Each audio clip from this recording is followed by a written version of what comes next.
Yo, and hello and welcome to the 176th episode of GameSpeak Podcast. New episodes go for free feed subscribers every Wednesday in audio format on Apple Podcasts, Stitcher, Google Play, Spotify, and all of your favorite podcast platforms, as well as in video format on YouTube so you can see us in stunning high definition, where we need you to hit subscribe and click that notification bell.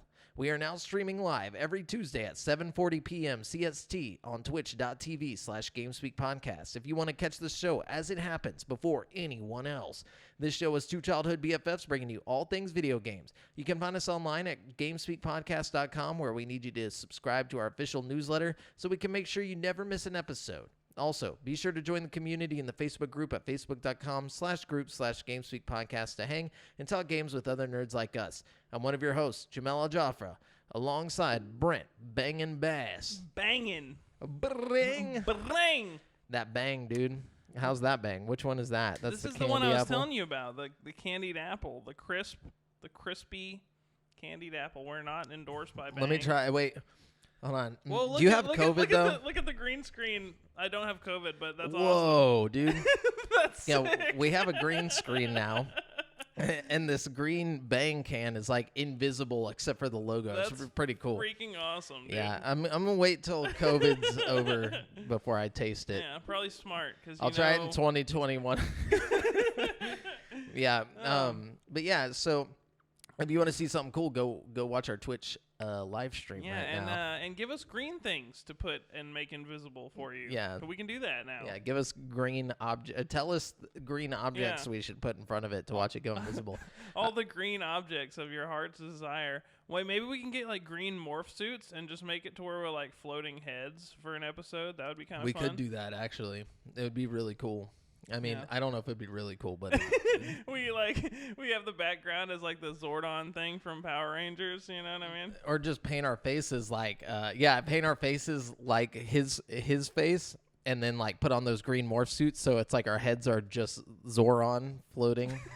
It'd be great. 2020, we're about to get crazy with the green technology screen. over here. Yeah. Yeah, we decided to bring the green screen back just because we got tired of sitting in a kitchen. We gotta boost our setting here. Yeah, and we want to be able to sit in various kitchens. We want to be able to put any kitchen we desire behind us. Oh, yeah. I got to do that at least once in every episode. No, you don't. But yeah, so sorry, this episode's coming a day late. Normally we record on, Tuesdays, like we said. But wait, hold on. Somebody hopped in. Says nice Far Cry back. Thank you for knowing what it is. Yeah, wow, that's a dedicated gamer right there. Far Cry 3, actually. Yeah, it's a nice little background. That's skills right there to just know the locale right there. You know what I mean? He just like sensed it, like came in. He's like, oh, that's fucking Far Cry. I know those mountains. I've been to this land.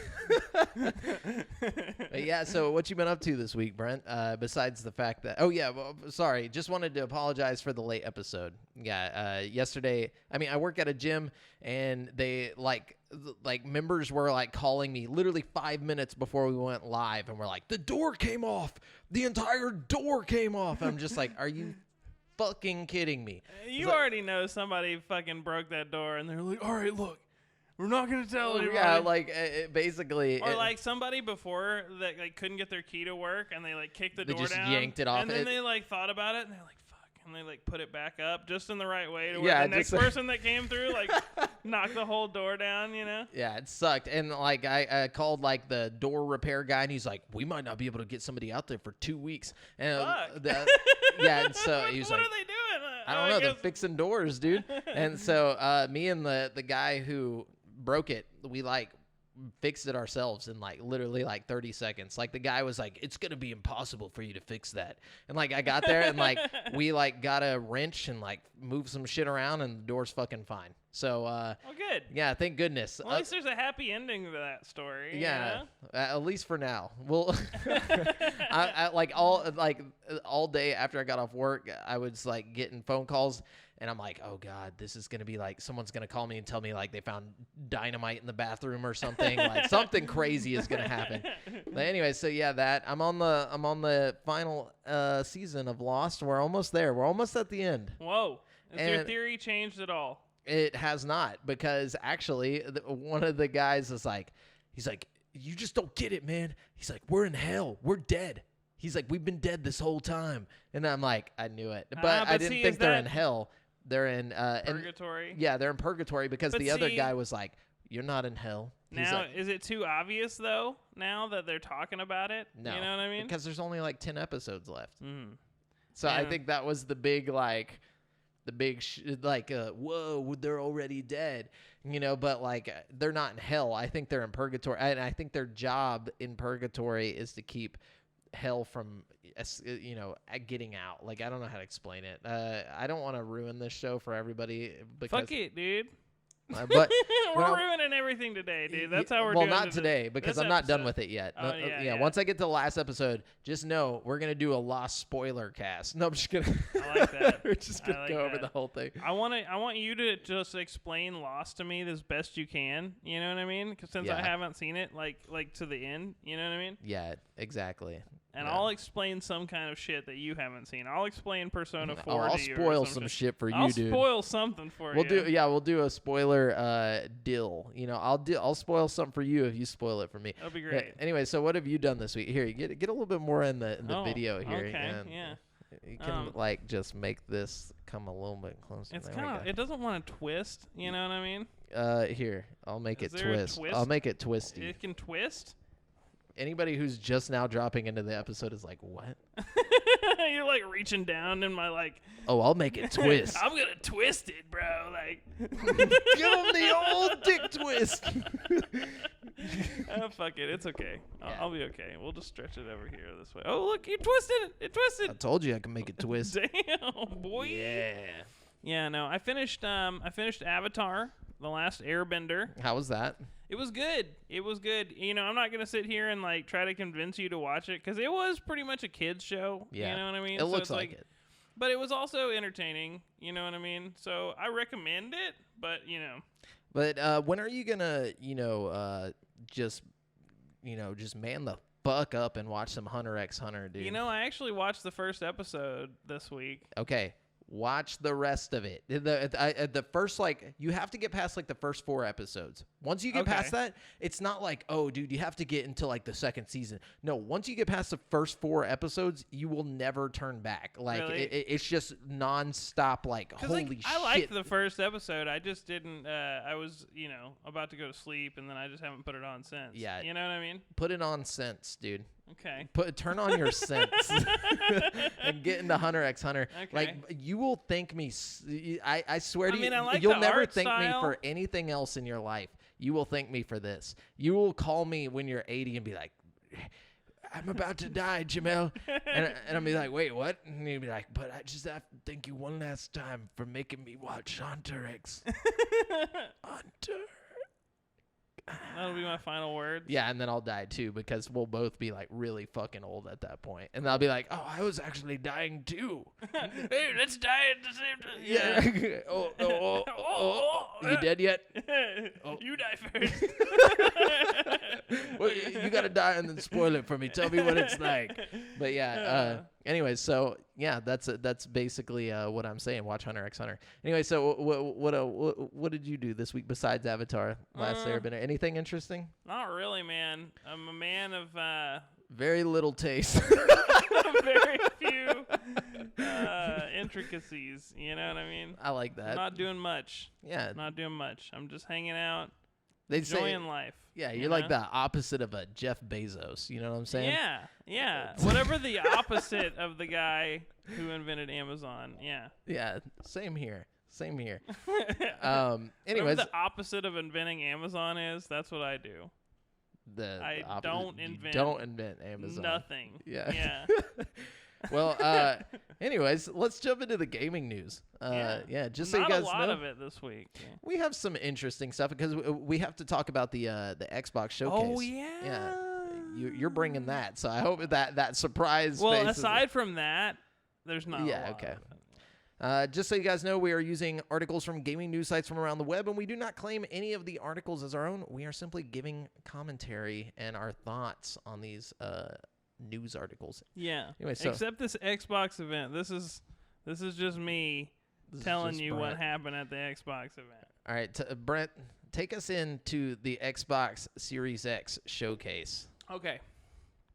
Let's go thing by thing as they announced it. Okay. Okay. All right. So start it all off, we got the Halo trailer, which, Halo Infinite. Which is what we thought we would get. A lot of people were disappointed. I have another article of news. Actually, I'll go ahead and just read it now.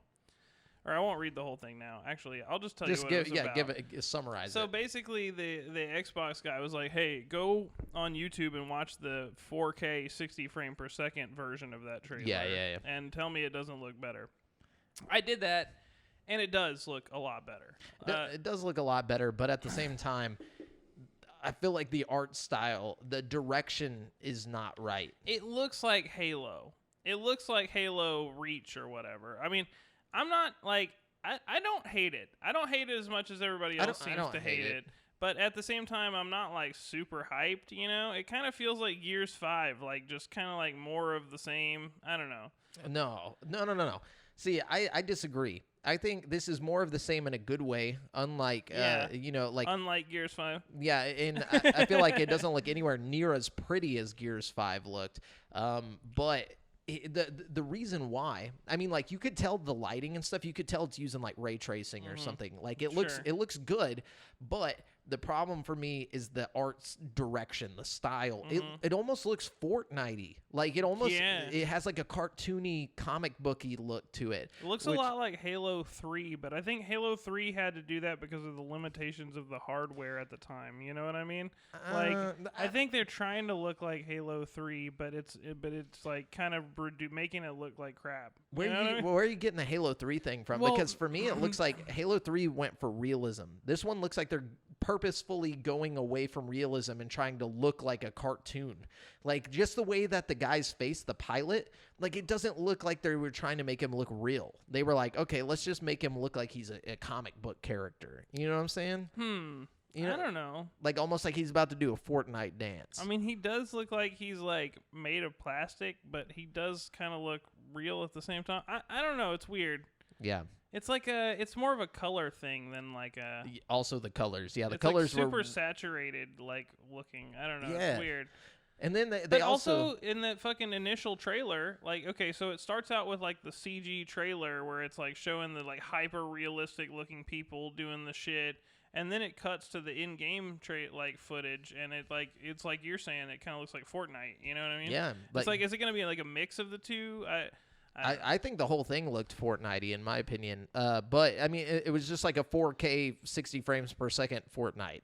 Yeah. And like, and the color choices were just really weird. The color palette was weird. It was just so, I don't know. Something about it was off.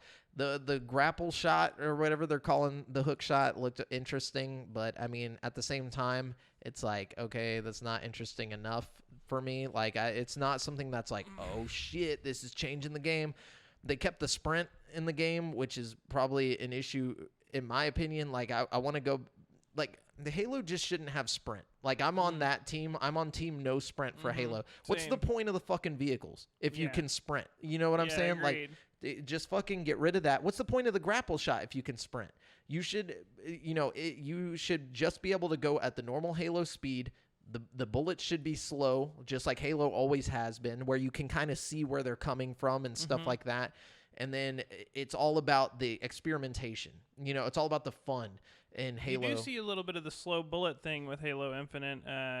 Whenever he's shooting at the grunts with the assault rifle, you can see like each individual bullet like going and hitting. Yeah, and I like that aspect of it. There was some cool stuff about it. I like the semi-open world thing that they're going with, where it's like, oh, you don't have to go straight to this objective to further the story. You can just determine how you want to do it. You know, you can like open up the map and be like, oh, I want to go to this thing first or that. And it's a pretty open area. I thought that was interesting, but overall, to bring that out as your hype machine, it just wasn't enough. Like, something about it was just a little lackluster. Yeah, I'm definitely gonna play it. One thing I noticed though is that like when they announced it, it said coming to Xbox and PC. Yeah. So Halo Infinite and like 90% of the games they announced today will be on PC. Will be on PC. So it's like, if my PC can even kind of hold up to next gen, then I might not have to like go. I'll probably buy the PS5. You know what I mean? Just get Game Pass Ultimate. Yeah, exactly. I mean, I get Game Pass Ultimate on the PC, I'll be straight. You know what I mean?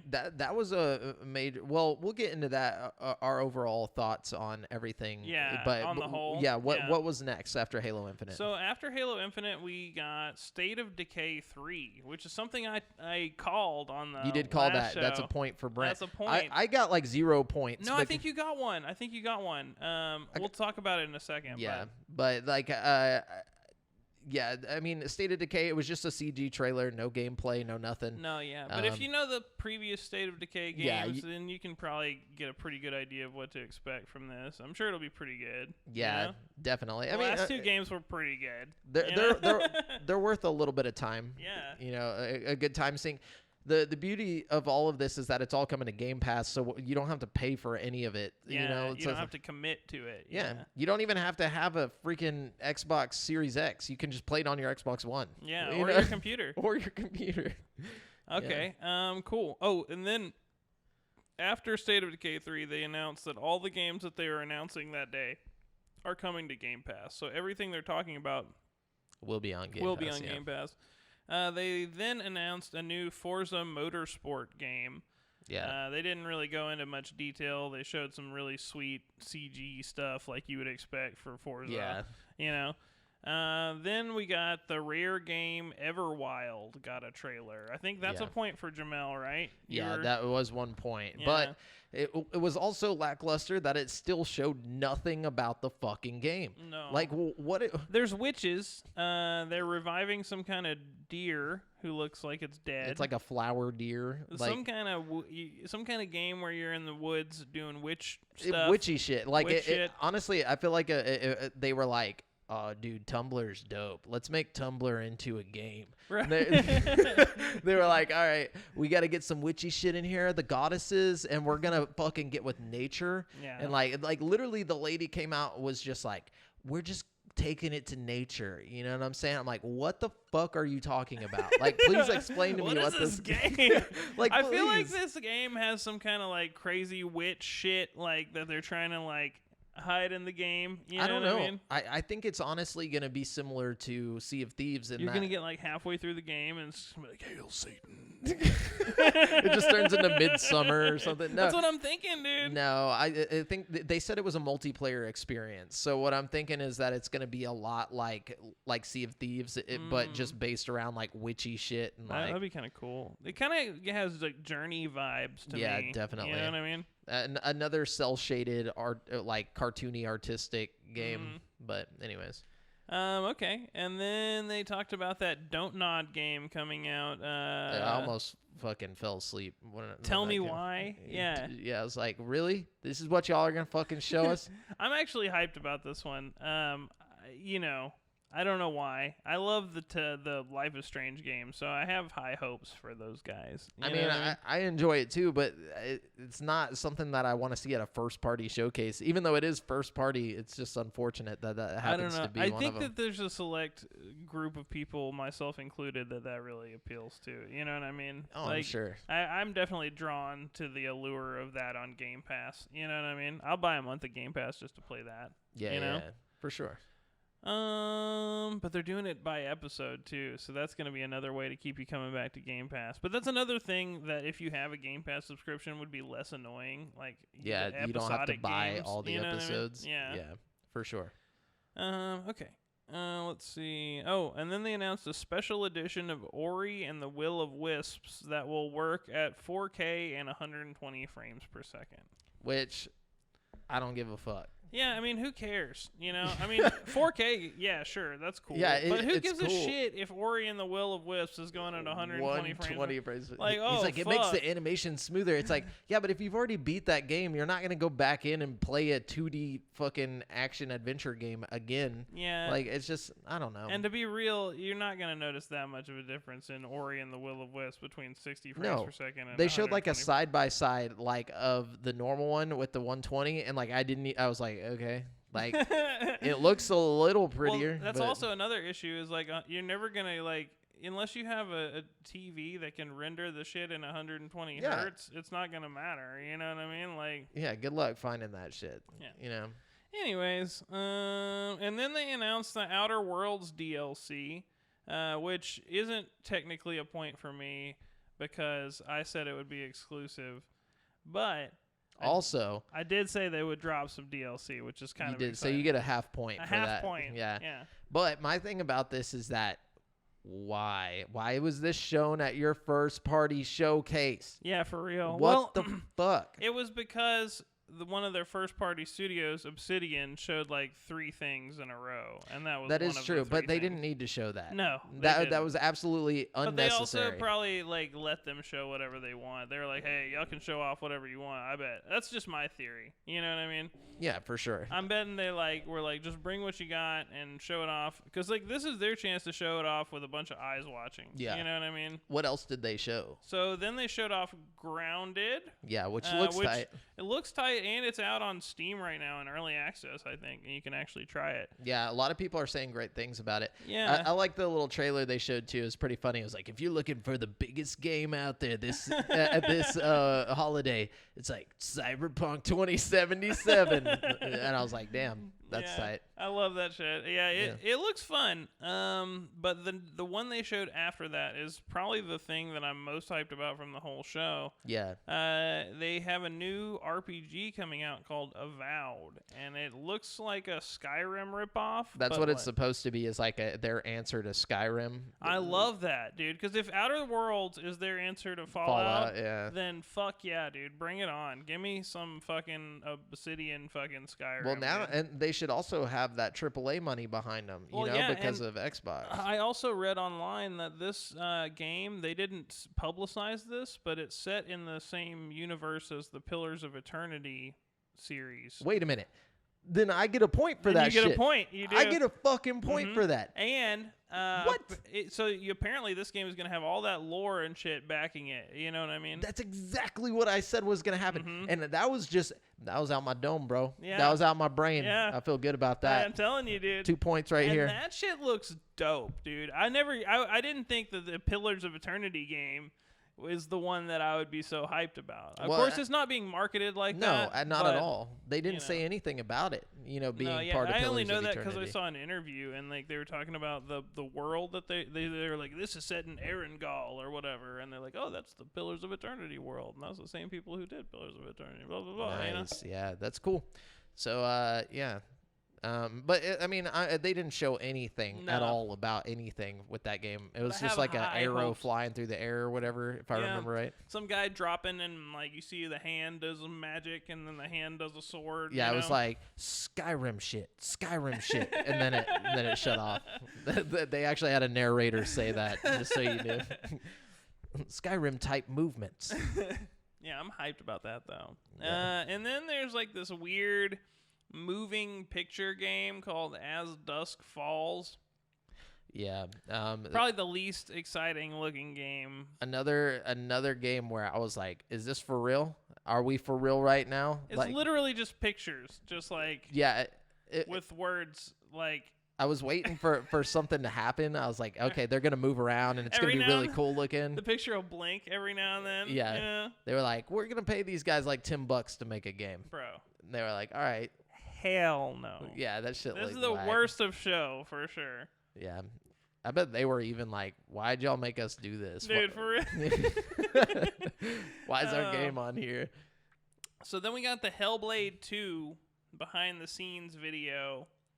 We didn't even really get a behind the scenes video. We got like they were like, hey, if you guys want to see more about the game, we have like our behind the scenes of on film or on location filming for like the setting, which makes me wonder how far away that game actually is, because if they're just now like finding like the game setting, like how fucking far away is this goddamn game? Bro, they said that they're developing it in the Unreal 5 engine, which I'm not even sure. That's not even out yet. That's what I'm saying. I don't even think developers have access to that shit yet. It's like, you know? So, how many of these games are actually going to be playable in the next, like, 10 years? I don't fucking know, dude. I don't trust it at all right now. Right now, only Halo Infinite is, like, the guarantee. Yeah. Okay. And then we have a Psychonauts 2 trailer, which looked pretty great. Okay, first off, bad execution. Why did you... I just, like... You don't like Jack Black? I love Jack Black, and I love Jack Black singing. What the fuck is wrong with you? This was just they made him sing the entire goddamn song. That was literally like 5 to 7 minutes of this entire trailer, of this entire Series X showcase that could have been allotted towards another game that they could have just showed off. You know, it's like we all know what Psychonauts 2 is. We all know. We get it. We know. You don't have to fucking just do this. Like, why did they ruin this? I had a lot. I mean, to be fair, they needed some decent games to be shown off at the show. You know what I mean? I'm not saying that they shouldn't have shown off Psychonauts 2. I'm saying they shouldn't have shown Jack Black sing an entire goddamn number like while they showed the game. Like he was like, "Oh man, I'm really happy to be here. I'm gonna sing this song now," and it's dead serious. It's me singing this song, and then like they talk for a little while, and it's like, okay. Look, this is some shit that you show like in the pre-show, or this is like some like if you want to show us this game, just show us a goddamn trailer. Like it's that simple. Show us a 2-minute trailer. We know what the game is. We've known for a long time. Man, this really bothered you, didn't it? This whole showcase bothered the shit out of me. All right. Anyways, because I'm always going to bat for Xbox. I always am. And then they got to go and do me like this. You know, make me look like a goddamn fool in front of everyone. Well, look. But anyways, I'm excited about Psychonauts 2. It's coming to PC. I got more to say, but let's finish this. Yeah, go ahead. Yeah. Destiny 2 is coming to the Game Pass with all the expansions. That's pretty cool. It's getting optimized for Series X, and it's getting new DLC that will also be coming to Game Pass. So that's pretty cool. Yeah, that's a lot of game for your buck right there. The best place to play. Hell yeah. Then there's Stalker 2, which is, I don't know much about this, but Stalker 1 is like a big deal. It's a big PC game. Yeah, people are like really, really into this game. And apparently it's they promises to have a branching story with loads of different endings based on your choices, and its open world will be one of the biggest to date. Those are all claims by the developers. Well, the first Stalker, the developer, like they came out with a bunch of promises about what they were going to do with the game and all this stuff. It was going to be like the most open game ever made, was kind of like the whole goal with it, but it was kind of in this Russian like post-nuclear setting, a lot like Fallout, but based in Russia, you know, and or in the Soviet Union. I'm not really sure which one, but so they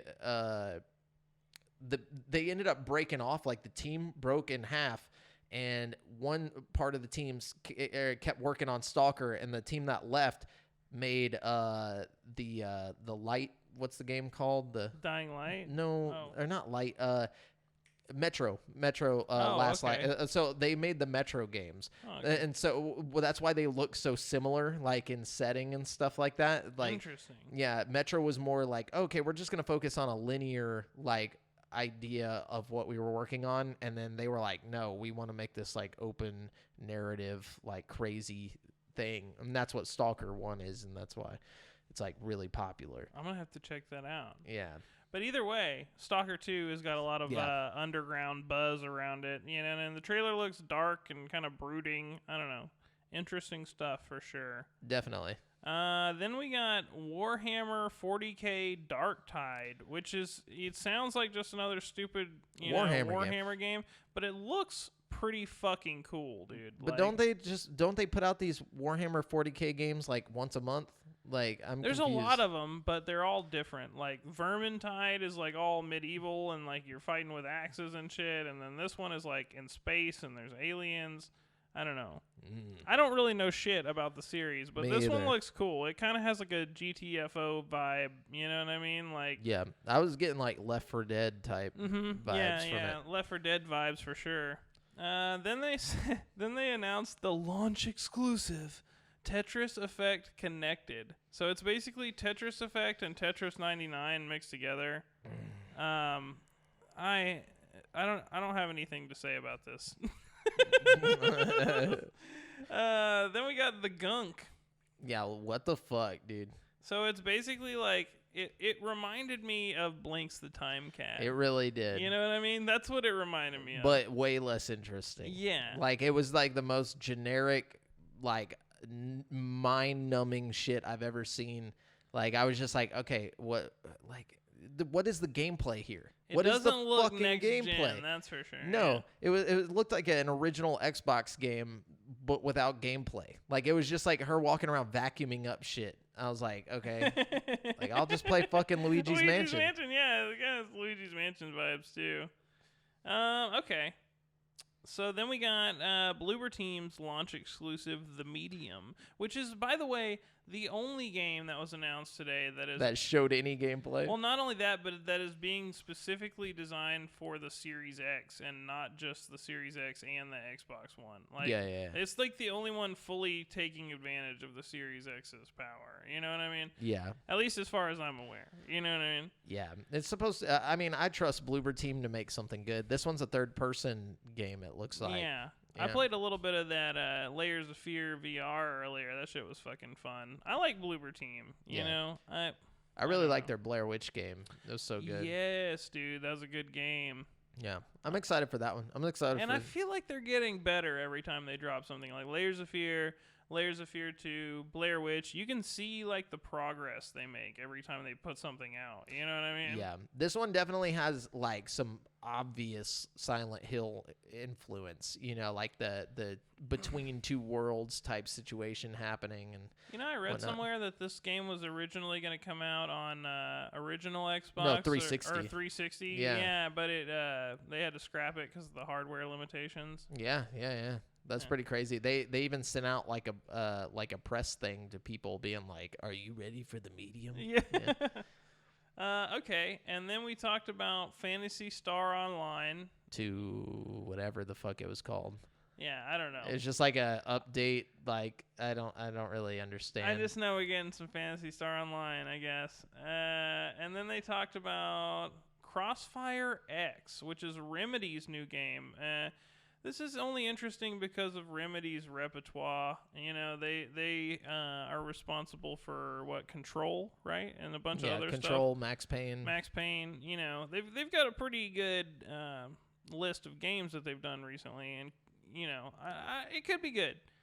It's actually one of the better looking games they showed off at the showcase. Yeah, I don't even understand what it was, honestly. Yeah. Like, isn't that like a PC game or something that's only out in China or something? I don't know. Maybe I'm thinking of something else, but I don't know. It looked pretty intense, though. Yeah.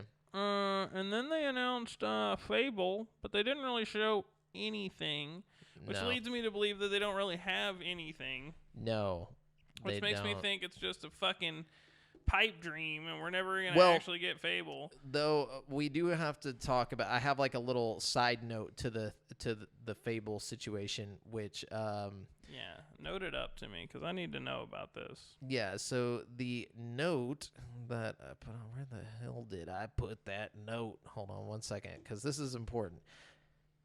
Well, basically, I'll just summarize it. The team working on the Fable game, actually, like, the writers wrote Arkham Knight, and like it's like the same writers from Rocksteady and all this stuff like that left Rocksteady to be a part of this team with Xbox. And so there's like some good people working on this, and they were talking about how they're doing their best to make sure everyone is happy with it. But they said it was similar to working on a Star Wars film, because you have so many like you have all these different perceptions of the game that people have and like what they think needs to be in the game, and so they want to try and live up to, you know, the Fable legacy. So hopefully they can. I mean, Fable's kind of fucking dumb, dude. You don't have to like live up that hard. Like, I don't know. I think they're putting too much thought into that shit. Like, just give us some fucking werewolves and fucking monsters and trees that let you in and get shit. Like, you know. Yeah. You know what I'm saying? At least they're trying to keep the humorous part of it and, like, you know, not try and make it over the top, like, dead serious stuff. But they just need to put some fucking shit out, dude. And then at the end of the show, he's like, notice we only did 9 of our 16 studios. Like, cool. That means there'll be more to come. Yeah, which actually they said, or Phil Spencer was quoted in an interview with, I believe it was like, whatever her name is, I don't remember her name, but some YouTuber, but he said that in August they're gonna have another show, more than likely. They better fucking have another show. Okay, so overall here, like whenever I watch this, I actually streamed most of it, but the stream fucked up, so sorry about that, whoever was trying to watch it. But I'm just all I have to say is that, you know, I think Microsoft kind of made a statement here about what their plans are for the future, and it's not what I was hoping it was, and I don't think it's what anybody was hoping it was. And I think it's that they don't really care about making first-party games. I think what they care about is Game Pass, and I think that's what they were trying to promote here, is that we have a game for everyone. You know, it might not be the best quality for every game, but we got a shit ton of shit that you can play, and you just pay $14 a month and you have access to all of it. You know, so like you have Halo Infinite for all the people who want the first person shooter, like fun game, you know, or like fun shooter game with multiplayer. Then you have the medium with like its horror stuff. And then you have, you know, Phantasy Star Online for all those MMO people. And then you have Fable coming out and Avowed for anyone who likes Skyrim and all this. Like they were just, it's like, here, we're going to sprinkle out a little bit of everything and you'll have access to all of it, but none of it will be spectacular. And like, I really feel like that's what they're saying. I feel like they're saying we're going to have a bunch of shit and it's going to be quantity over quality. Yeah. Which is really upsetting to me because I wanted the quality. But at the same time, I'm probably still going to go Xbox just because I don't have $70 to throw out games as they come out. You know, like, especially once I buy a console, like, I'm not going to have much money because I just spent probably $600 on a console is what I'm assuming it's going to be, is around like $500 to $600. And then I'll just have to pay $14 a month and I'll have access to all these first party games, whether they're the best games ever or not, I'll still have access to them, you know, and that's my only reason that I would go Xbox, is because of that. Yeah, you see, I agree with you on a lot of fronts there. I do think that for the most part, they are going quantity over quality. I saw, chicken Jason. But I think Xbox is still going to have some quality games. I think that they're just a little ways out still. I think a lot of these studios were acquired a year or two ago, and it takes like 3 years or 4 years to make these AAA quality games, you know? I just think some of it's a little ways out still. Some of it's a little ways out, but I mean, even the ones that aren't a little ways out are not looking spectacular. Like, no, compared to the PS5 games, like even and that's the problem. PS5 is building their games around the PS5, which is powerful. It's exactly, and that's the thing. The Xbox needs to stop trying to accommodate for the Xbox One. But no. That's the problem, though. That's what we want. But it's not what makes them money. They lose every time they try to go up against PlayStation. They do. And like the other day, because I thought the 360 outsold the PlayStation, but in the end, the PlayStation 3 even outsold the Xbox 360. The Xbox has never had a console sell more than the PlayStation at that time. So I think what they're doing here is they're like, we're going to take a different approach. We're not going to focus on selling hardware. We're going to focus on selling a platform, and that's going to be Xbox. And our platform is going to be Game Pass. So it doesn't matter if you have an Xbox One, an Xbox Series X, a PC.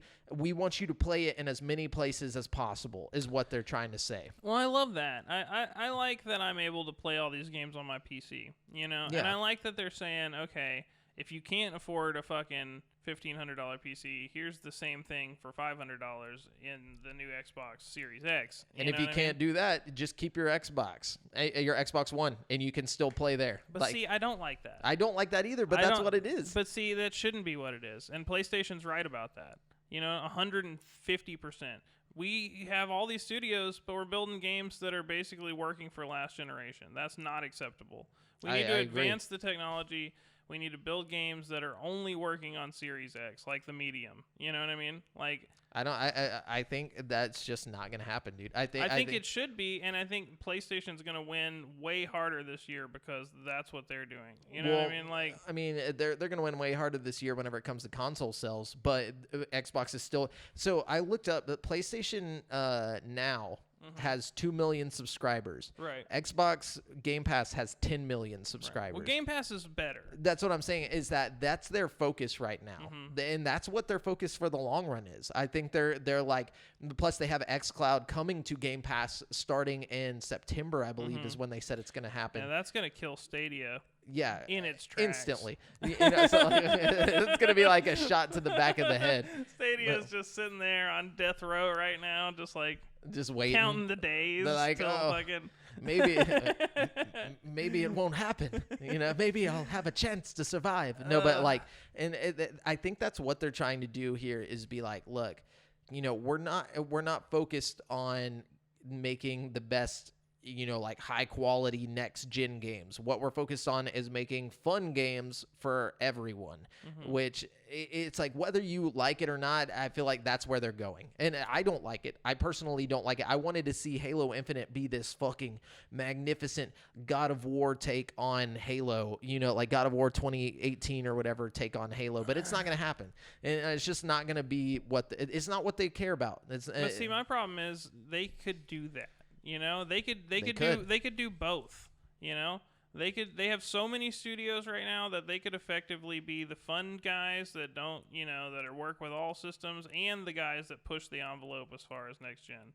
You know what I mean? They could do both, but they're not. No, unfortunately. And I don't know. It's just frustrating to me as a gamer, and it's probably why I'm gonna go PlayStation this year. Yeah, eventually I'm going to have both, but I'm going to start with Xbox just because of the amount of games I'll be able to play day one. You know? The only reason I won't go Xbox right away is because I'll be able to play, the vast majority of the games. You have a PC. On my computer. I don't have a PC that could, play them in, I guess I could, but, if I wanted to play multiplayer and stuff, I'd rather just have an Xbox. That way it's simpler. I feel like my laptop isn't going to be able to handle what's going on. And also, if my Xbox Series X can play or use ray tracing and all that stuff, fuck it, I'll just do that. Oh yeah, that'll be sweet for sure. So anyways, but yeah, that was the series showcase. That was our thoughts on it.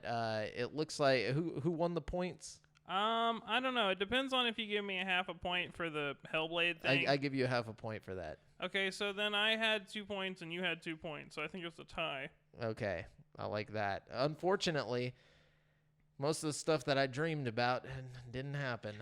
Dude, we're really good at predicting stuff. We guessed 4 out of the fucking 9 things they showed. Out of our 10 predictions overall, we got 4. Yeah, and some of mine were out there. The Pillars of Eternity thing was a complete just guess. Yeah. Just State based of on Decay IP. 3 was just totally a guess for me too on IP based. Yeah. Fuck yeah. I love that. Yeah. Anyways. So going on to the normal news, I guess. Yeah, what do we got? Actually, hold on, because I don't remember if this has something to do with Xbox. No, okay, go ahead. What you got? Oh, man, I don't have much. I actually only have, one thing. Let's see. Well, then let me read. Okay, go ahead. Okay, Joe Scrubbles at IGN says, G4, the video games focused TV network. That was my one thing. My bad. No, you're okay. Well, they teased a possible return in some form in 2021. A teaser video that debuted during Comic-Con at Home on IGN Live alluded to the network's return. The teaser included a number of references to the running jokes from the network's shows, including the Golden Mullet Award, Sessler's Soapbox, and Rot Gut. Sessler's Soapbox? That sounds fun. You don't remember that? Nah. That was towards the end of G4. It was just a thing where Adam Sessler would just rant about one topic and like go off about it. But it ends on a game of Pong, the game played at both the beginning and end of the network's lifespan, before being interrupted by the appearance of the G4 logo, the date 2021, and a tagline, quote, "We never stopped playing," end quote. Actually, they did. What that actually means isn't fully clear at this point. The original G4 network ceased broadcasting in 2014. It could be that the network itself will return. It could be an online channel, or it may be taking a different form altogether. The G4 TV Twitter account has seemingly reactivated simply to post the trailer. Ex-host Adam Sessler has called it a, quote, "curious turn of events," end quote, while former X-Play host Morgan Webb joked, "I'm just impressed someone remembered the password to the Twitter account." Which, like, fun. Both of them are doing completely different shit now, and I doubt they have anything to do with this, so. That's sad. I wish that they did have something to do with it, because they were my favorite personalities on G4 for sure. I think most people too. Aaron in the chat says we brought Tony Hawk Pro Skater Remastered to life. Ooh, I went ahead and pre-ordered that pretty recently. Did you? Too. Yeah, so next month I think I get the free load. I'm gonna do it too. Yeah, hell yeah, dude. I'm gonna be shredding. But yeah, so if G4 could come back, I'd be more than interested in what they're gonna show on there. I mean, if they brought back Adam Sessler and Morgan Webb, at least for like some type of like, just like a quick clip thing that they could do from home. It doesn't even have to be super like fancy or anything. I just want to hear them talk about games again. That would be cool. But I know Adam Sessler is very against the gaming media now. So like, wait, why? He's old and angry, and like I follow him on Twitter. Like, it's no offense to him. He is that way. Like he's just fighting trolls all day, like yelling at people, and like it's just a weird situation. But yeah, he's like, I don't owe gamers anything, and he's like really a disgruntled, very upset man. Remind me not to look these people up. Don't like Morgan Webb's awesome. She's still chilling. Like, I was like, please don't tell me if Morgan Webb just like she turned into a bitch. And she's in gaming and she's awesome. Okay, like cool. She's like at what is it? It's Bonfire Games or something. No, Bonfire Games. I think she's like head of like a development team or something. So it's pretty interesting. I know them. Yeah. But anyways, or it might not be Bonfire. Don't take my word for that. But it's something. It's something with fire in the name. Anyways, that's all the news you got? That I just took?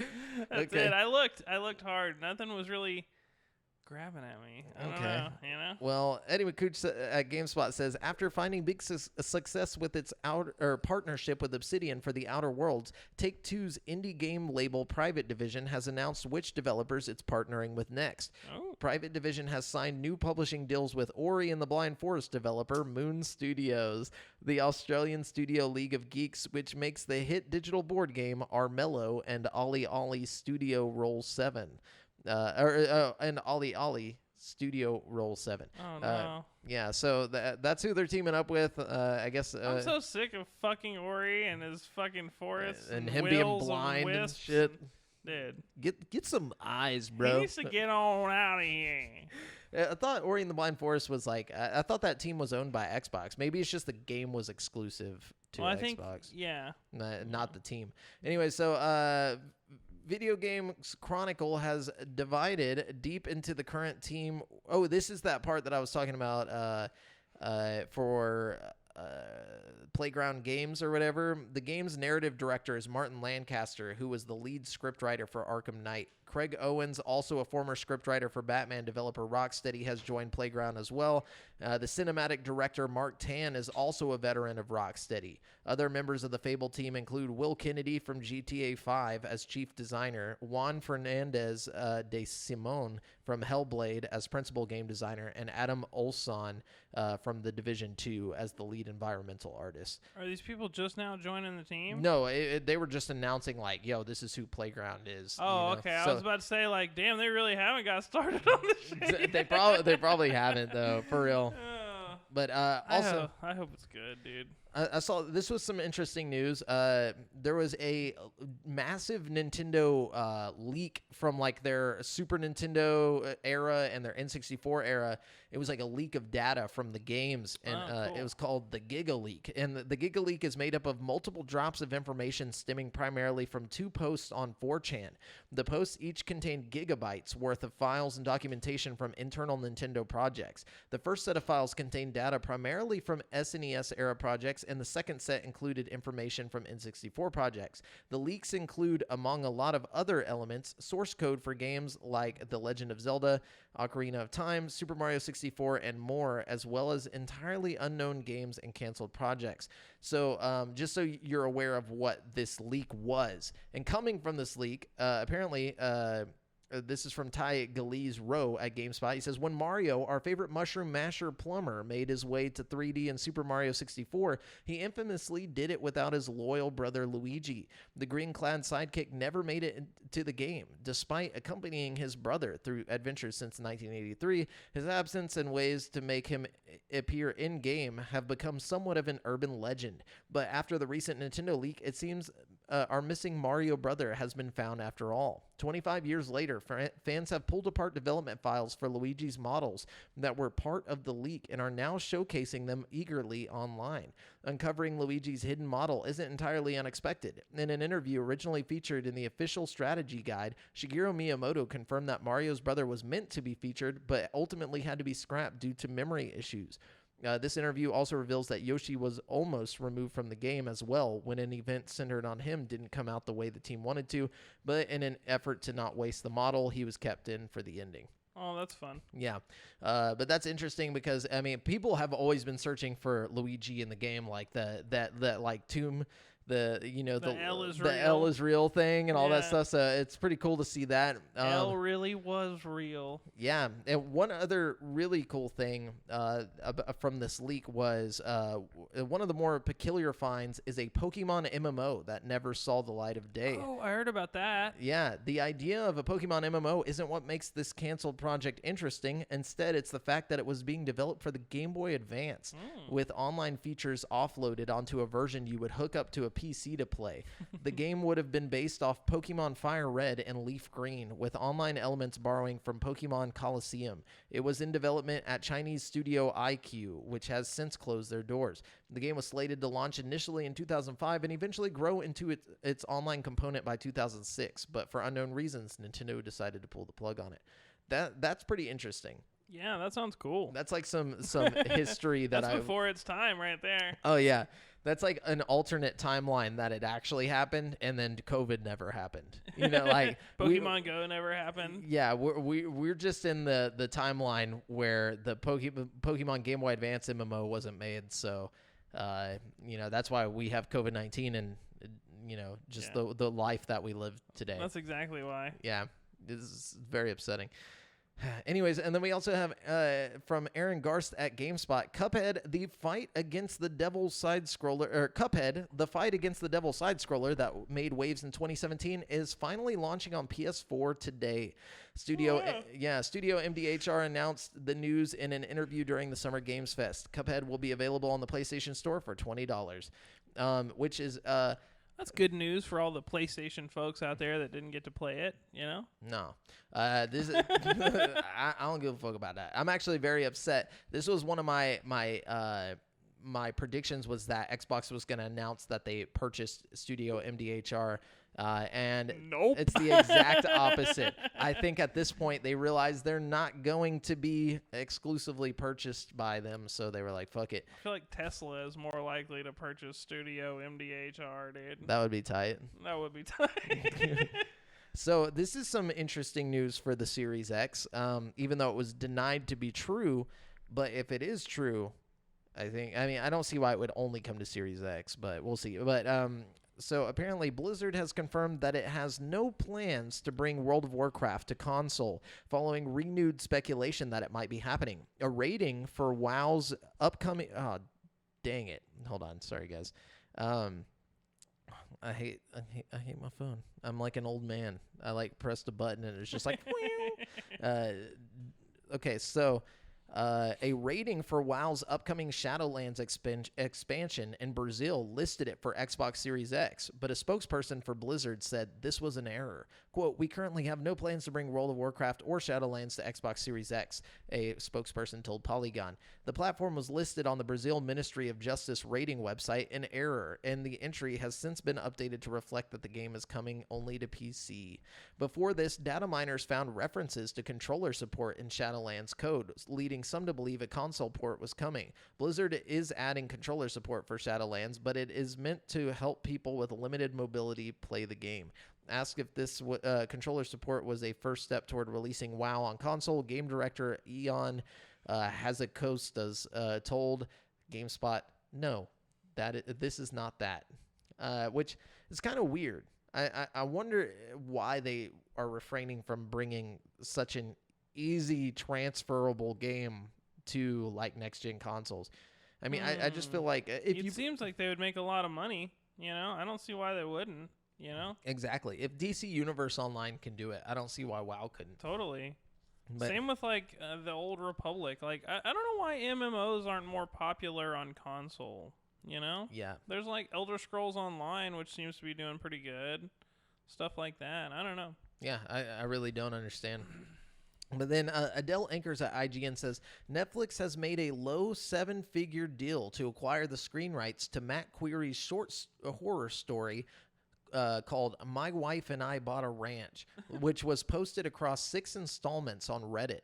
Deadline reports that Query's brother Harrison has been tapped to write the screenplay, while Scott Glassgold of Ground Control Entertainment will take on the role of producer. 21 Lapses' Sean Levy and Dan Cohen are said to be in talks to produce, also together with Atomic Monsters' James Wan and Michael Clear. Query posted his tale of terror on the subreddit No Sleep, a popular space for users to share their original horror stories. It tells the story of a couple named Harry and Sasha who buy their dream ranch in rural Idaho, but soon discover that they're not alone in the mountains. According to the outlet, the couple, quote, meet their neighbors who inform them that there is a malevolent spirit in the valley, one that manifests itself by coming to the house in the same manner at the start of each season. There are certain steps that must be followed to keep the spirit out of their house, and the tension and violence grows with each gory ritual as the duel between the spirits and Harry, the ex-Marine soldier, become personal. I just bring this up because it's pretty cool that this guy just like made a story, like just wrote it on Reddit and like is basically getting a Netflix deal for it. Yeah, $1 million Netflix deal. That's awesome. Yeah, it's really interesting. Like 1 second you're just coming up with some cool idea, the next second you're just a millionaire and your idea's on Netflix, Dude, we need to write a short story for Reddit, dude. Bro. Just post it on there. Just put Netflix. Look. No, anyways, this is some upsetting news here. Legendary television host Regis Philbin has died at the age of 88. Saw that. Yeah. Super sad. Philbin passed away on July 24, 2020, and his family gave a statement to People. Quote, "We are deeply saddened to share that our beloved Regis Philbin passed away last night of natural causes, 1 month shy of his 89th birthday." And tying that into video games, when I was a kid, I used to play the Who Wants to Be a Millionaire video game on the way to like road trips and stuff with my parents. So I'd sit in the back and play it on my laptop. They had like a little Regis Philbin in the game that would like ask you if you wanted to be a millionaire. It was great. Yeah, it's very upsetting. He was probably the only TV show host I gave a fuck about. Yeah. Just over my lifetime, like Who Wants to Be a Millionaire was a staple in every kid's, like life, I feel like at some point, especially with Regis Philbin, and he's like, "Is that your final answer?" Like I just missed that. But anyways, rest in peace, Regis. He's probably up there playing Who Wants to Be a Millionaire with God right now. He's like, "Is that your final answer, God?" And Jesus answers. He's like, I know nothing about this topic. No, but we got Matt Perslow at IGN says Red Dead Online is set to receive a massive update next week that adds a new frontier pursuit as well as tons of community requested features. Oh, all the protesting clowns can rest easy now. Yeah, I think this was in like as an answer to those protests. I love it. Yeah. That's hilarious. Shows peaceful protests work, man. Yeah. The update will land on Tuesday, July 28th. The Frontier Pursuit has yet to be detailed, but Rockstar promises that it's an all-new role focused on naturalism. In addition, the update adds a new Outlaw Pass, a variety of community-requested features and fixes, as well as a vague promise of more to discover in the months to come. The update comes in the wake of in-game protests by players upset by the lack of updates for Red Dead Online. So cool. And that's it for the video game news. Unfortunately, there wasn't much to talk about. Even though we were a day late, I thought maybe something cool would happen today. Yeah, I was hoping something would pop up. Usually, like, the next day after our show, they're like, PS4 price dropped. You know what I mean? Like a PS5 has been leaked out into the world, and, you know, like, you can find one in your trash. No, but... anyways, so that's it for this week's news. We're going to jump into this week's releases, where I'm going to let you know which brand new games you can get in the next 7 days, starting with Blightbound, coming to PC on July 29th for $19.99. Blightbound is a multiplayer dungeon crawler that tasks 3 heroes to venture down from their mountain refuge to face the abominations of the Blight, a mysterious and corrupting fog that enshrouds the land. And then we have Fairy Tail, coming to PC on July 29th for $59.99. Based on Hiro Mashima's best-selling Japanese manga anime series, Fairy Tail is a magical JRPG that allows series fans and newcomers alike to join in and experience the beloved narrative that has captivated people from around the globe for over a decade. And then we have Hellpoint, coming to PS4, Xbox One, PC, and Mac on July 30th for $29.99. In the Dark Augurist. What's an Augurist? I have no idea. Augurist? Augurist. In the Dark Augurist action RPG Hellpoint, embark on a soul-conjuring journey aboard a derelict space station and figure out the twisted series of events that led to an occult quantum catastrophe. That's a lot of weird words to put into one sentence. Occult quantum catastrophe. Okay, and then we have Yakuza Kiwami 2 coming to Xbox One on Game Pass on July 30th. The classic Yakuza 2 returns stronger than ever in this fully remade version of the PS2 hit sequel. And then we have Mobile Suit Gundam Extreme vs. Maxi Boost On coming to PS4 July 30th for $59.99. Mobile Suit Gundam Extreme vs. Maxi Boost On brings home the 2-on-2 Extreme vs. Fighting Game Gundam series. Cool. And then we have Fight Crab coming to PC on July 30th for $15. It's a crab fight. That's what I'm talking about. In Fight Crab, take control of a simulated physics-powered crab and take on various opponents in this 3D action game with one basic rule.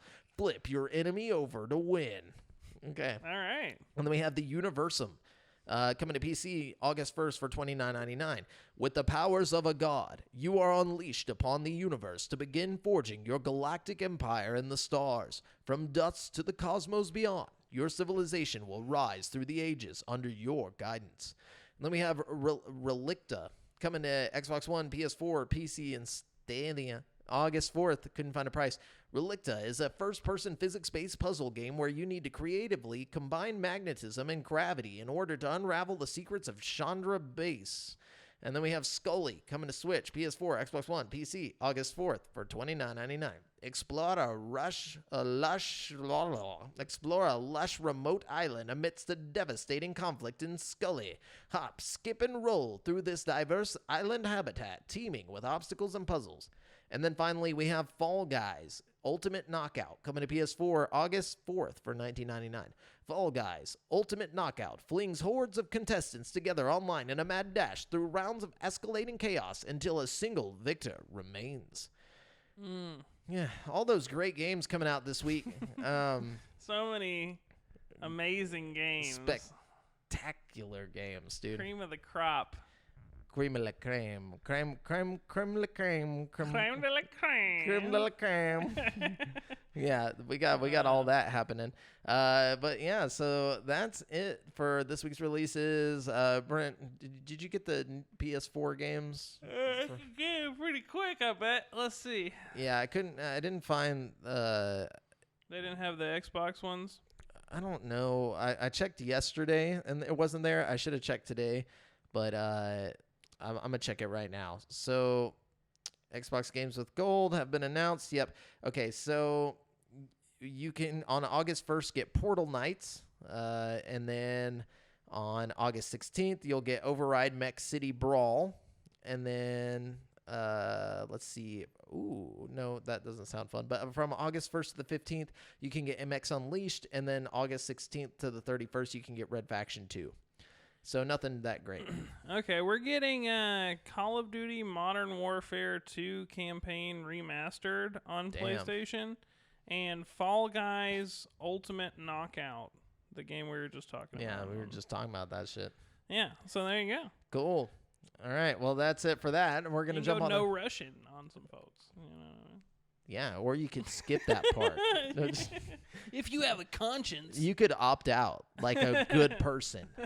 And then we have currently playing. Brent, what are you currently playing? You want me to talk? You talk. Let me talk to him, man. So I'm currently playing Persona 4. I finished Persona 4. Okay. If you can't tell by the dark lines under my eyes. How many hours did it take?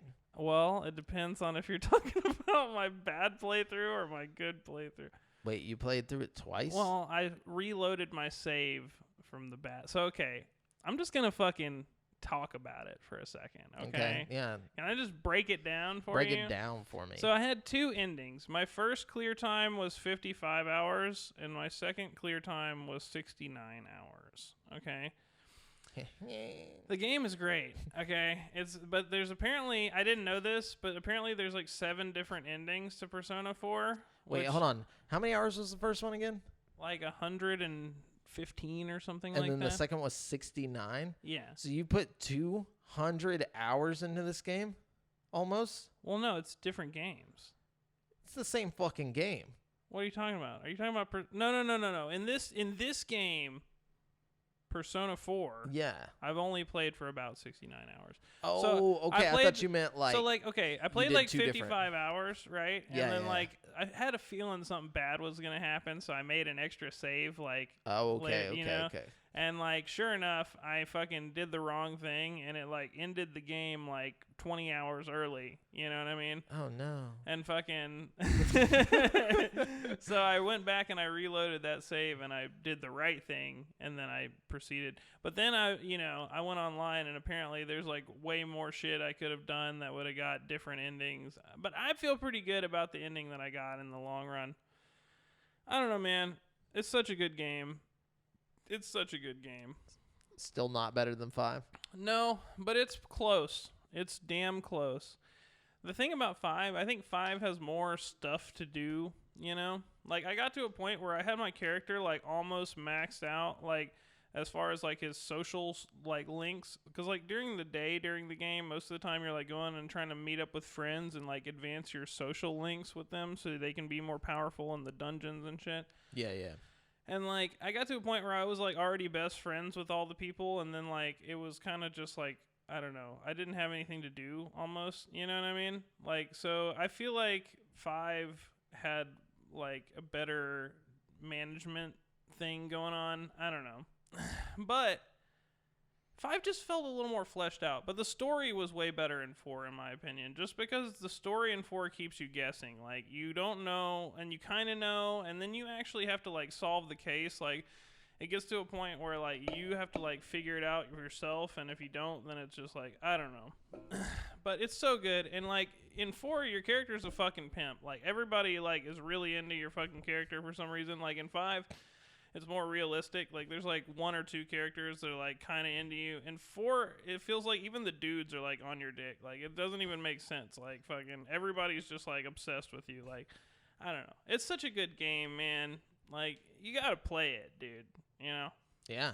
Actually, I don't know if I would recommend playing 4 or 5 first, because it's like 5 is like a masterpiece. You know what I mean? And I feel like everybody should play it, but I feel like it almost takes a little bit away from 4 because it was so good. You know? Yeah. But at the same time, it's like, I don't know. It's like, do you play 4 first? And then, like, if you don't like 4, it's like you probably won't play 5. But it's like, you know you'll like 5, but you might not like 4 as much after you play 5. I don't know. Gotcha. Yeah. Well, I'll probably play neither of them. But no, just kidding. I don't have 100 hours to play a game. You do, though. I don't. You do. I put all that time into Warzone. Yeah, no, I mean, we'll see. We'll see it. I mean, I might play it. I just don't know if I have the dedication. It doesn't take much dedication. Like, you can just play for like 15 minutes at a time. It's not like you have to sit there for like long amounts of time. You know what I mean? Oh, okay. You'll just choose to because it's so much fun. You know what I mean? Yeah. But I also got Dreams, and I've been playing that, and that's really cool. I saw they made a music video for Noah Cyrus in Dreams. I don't know about that. Like, her new music video was completely made in Dreams. Really? Yeah. I'll have to go check that out. I did a lot of the VR stuff in Dreams. It's pretty cool. Although I will say, I put on my PSVR for the first time since I got my fucking Oculus Quest, and it's like really fucking hard to like look through. I don't know. To exist in that VR world. Everything feels fuzzy. Like, I don't know. It's just so much sharper through the Quest. It's weird. I didn't even realize it until I put it back on. It's like, wow. Damn. That's upsetting. That's okay.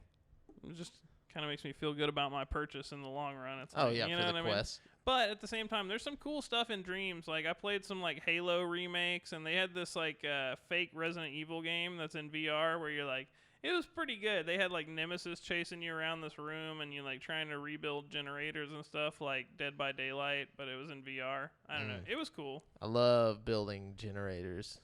Yeah. Good gameplay. Just kidding. Anyways, what else you got? That's it. That's what That's it? Playing, okay. Yeah. Well, the first and most obvious. Well, let me guess. Is it Battlefield? No, I'm just kidding. I was about to say, you know it. No, yeah, it's Warzone. Of course. But that's not all I've been playing this week. I actually switched over on a couple of streams. Like, I did like the other night, I hopped on stream to play. Like, I was like, oh, I'm going to hop in a solos game. And I won the first one. Six kills. I was like, damn. In Warzone? Yeah, I was like, damn, I don't even want to fucking play on now. Solos? Yeah. I love that's that. like my third solos win. I prefer to play solos. It's kind of like my thing. I like the battle. I feel like it's the Hunger Games when I'm playing solo. You know what I mean? But it was just like, I was like, damn, why'd I have to win that on the first round? Now I don't want to sit here and stream for like 2 to 3 hours of like playing the same thing, even though I just won. So I switched over to Fallout 76. Oh, fun. I've been playing a little bit of that. I wanted to make like the most hideous looking person possible. And he's so creepy looking. And his name is McBooty. And like, so like now I'm like playing through Fallout 76 as this guy with like a McBooty. He's got the weirdest fucking face, dude. Oh, I need to jump in with you, dude. Dude, I have a lot of materials and guns and stuff I can give you. Like, dude, just restart. The only thing I've done so far is build like that sign at the very beginning of the game, like where that lady at the restaurant or the bar needs you. I've thought about restarting. The only reason I haven't restarted is because I have this fucking armor that's like, it's like power armor, but it like boosts your inventory capacity like 200% or some shit. It's like fucking super fucking helpful. Like, you can't have multiple games? I think you can, actually. Yeah, just start a new game. Oh, okay. That'll be fun. Yeah, it'll be McBooty, the Adventures of McBooty and whatever you name your guy. I'll name my something about a booty. I'll be like Booty Hat. Booty. The Adventures of McBooty and Booty Hat. Yeah, and like, so my guy, he like runs around like in his underwear with a birthday hat on. Oh, I love that. He's really fucked up looking. like his ID picture is just like him, just like. It's like so creepy. I love that. But you got to take screenshots because if you take like if you go into photo mode and take pictures of your character, it'll make them like the fucking loading screen. That's what it does. Yeah, that's what I got. Yeah, dude, it'll be fun. We gotta plan out those adventures. But are you having fun with it? It's all right. I mean, it would be more fun with somebody else. Like, yeah, definitely. It's all right. I mean, it feels like Fallout. I mean, yeah. But yeah, so that's it for currently playing. If you want to let us know what you've been playing currently, you can drop it in the stream chat, or you can drop it on Facebook at facebook.com/group/GameSpeakPodcast, or in the YouTube comments down below. Anyways, now we're going to jump into the topic of the show.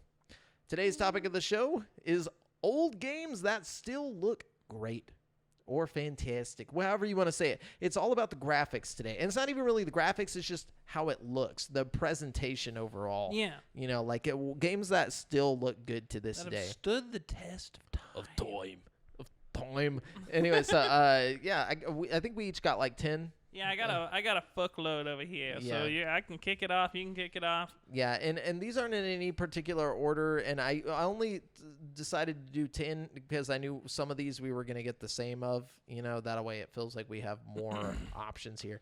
But my number 10 is Donkey Kong Country 2, specifically, Diddy's Kong Quest. Not that the first one didn't look good or the third one didn't look good, but this one specifically, just because this game came out in 1995, and Rare's 3D modeling technology with like the pre-rendered backgrounds just like really made this game stand out. Like, it's just so beautiful, and to this day you can go play it, and I think it looks better than fucking Ori and the Blind Forest. I agree. Like, it's the art style, you know, that plasticky look. You know, it was so good looking, in my opinion, that they were gonna do it for Yoshi's Island, but they were like, nah, fuck that. Yeah, we'll switch it up. I mean, but also, I mean, like, think about like the cart level, like with the carnival and all that stuff. It was just so like, I don't know, iconic, bro. Can I just say this?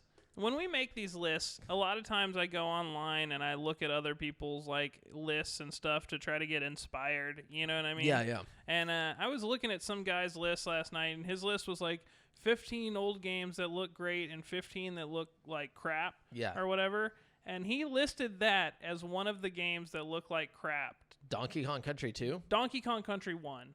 But still, like, get fucked, dog. Yeah, you are absolutely tripping. Like, I immediately stopped looking at that list. I was like, nope, you've lost all respect as a fucking, there's no way. That game was known for its graphics. It was back beautiful. Then. Yeah. It was so good looking for, like, the time, man. And it still looks good. It still looks good. Like, it holds up. Like, if they were to say, like, Final Fantasy VII, I could understand that because it's, like, at the time it was beautiful, but that was on the same list as one of the games that looks good.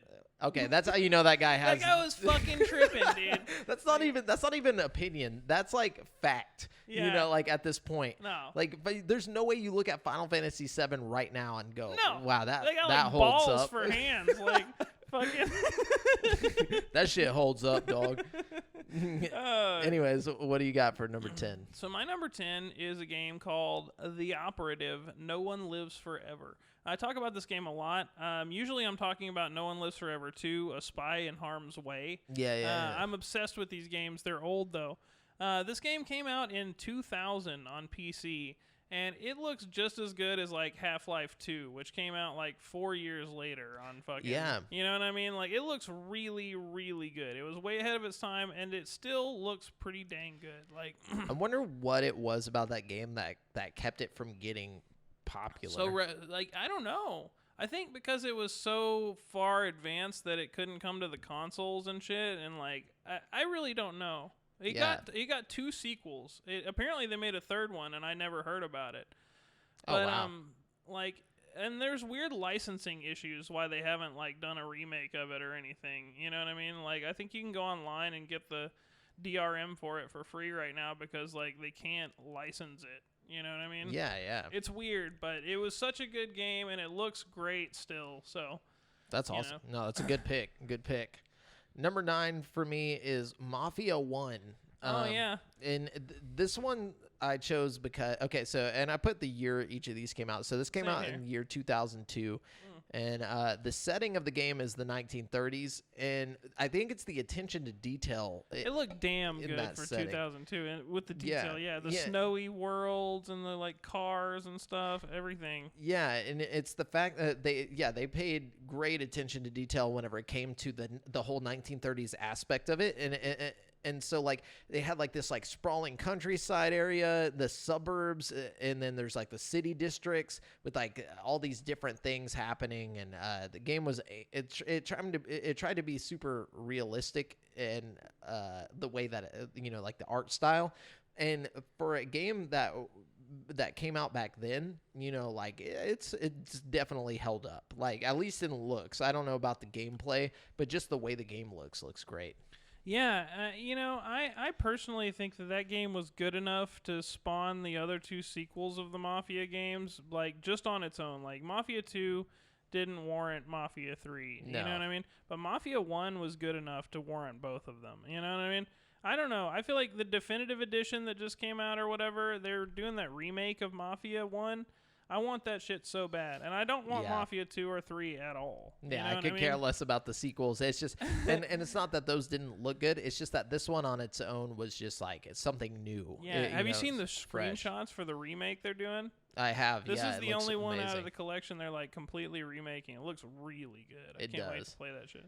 Yeah, for sure. What do you got for number 9? So for number 9 for me is a game called Chronicles of Riddick: Escape from Butcher Bay. Oh, yeah. Another first-person game. This game came out in 2004 on the original Xbox, and it pushed the Xbox to its limits. Like, it looked like an Xbox 360 game, straight up. Yeah, it looked good, dude. It still looks pretty good. Like, you go watch the cutscenes and stuff, you're like, okay, this is a decent looking game. You know what I mean? Like, and it played just as good as it looked. Sometimes you'd get games on the original Xbox that would look kind of good, but it's like you could tell they spent all their money trying to make it look good, and this game wasn't fun at all anymore. It was a fun game, and it looked great, and it was on the original Xbox. I mean, we're talking about a console that had trouble running Morrowind at times, you know, and you got this fucking game. You know what I mean? Well, like, it was an exclusive too, right? Yeah, I think so. Xbox? I think it was. And they did a sequel to it called like Dark Athena or something, which was also really good. So, yeah, good call. Number 8 for me is Splinter Cell Chaos Theory. You gotta have, if you're talking about games that still look good that are old, like Splinter Cell games has to be on the list. Like, oh yeah, and this game came out in 2005, and I think this one specifically because it had the ragdoll physics, the lighting in this game. I was about to say Splinter Cell's use of like shadows and lighting was second to none. It was like it was the OG ray tracing, bro. It was the first stealth game where you're like really hiding in the shadows, you know, like where you could like cloak yourself in darkness, and it felt tight and like, it felt like the lighting was like dynamic or whatever, but like it was also, it had that whole like just like everything looked wet type thing that Resident Evil 2 remake did. Like for somehow that just makes it more realistic. And it doesn't have anything to do with the graphics, but like the way the level design was, like you could approach the goal from different angles, kind of like the modern Hitman games, and it just was like so far ahead of its time as far as gameplay. And like, dude, the thermal goggles and shit, like you could like thermal see somebody through a tent and shoot them through the tent, and they, you know what I mean, and nobody would know what happened. I fucking love that game, man. On. But yeah, so that's my number 8 is Chaos Theory. That's a good one right there. All the Splinter Cell games, really. For sure. Yeah, if you go and look up gameplay of Splinter Cell Chaos Theory, like it looks like you wouldn't believe that was on the GameCube and on the original Xbox. Oh man. Like it just doesn't make sense. Anyways, what you got? So number 8 for me, it looks really good. There's maybe some like anti-aliasing issues, but that's just because it came out on the Wii.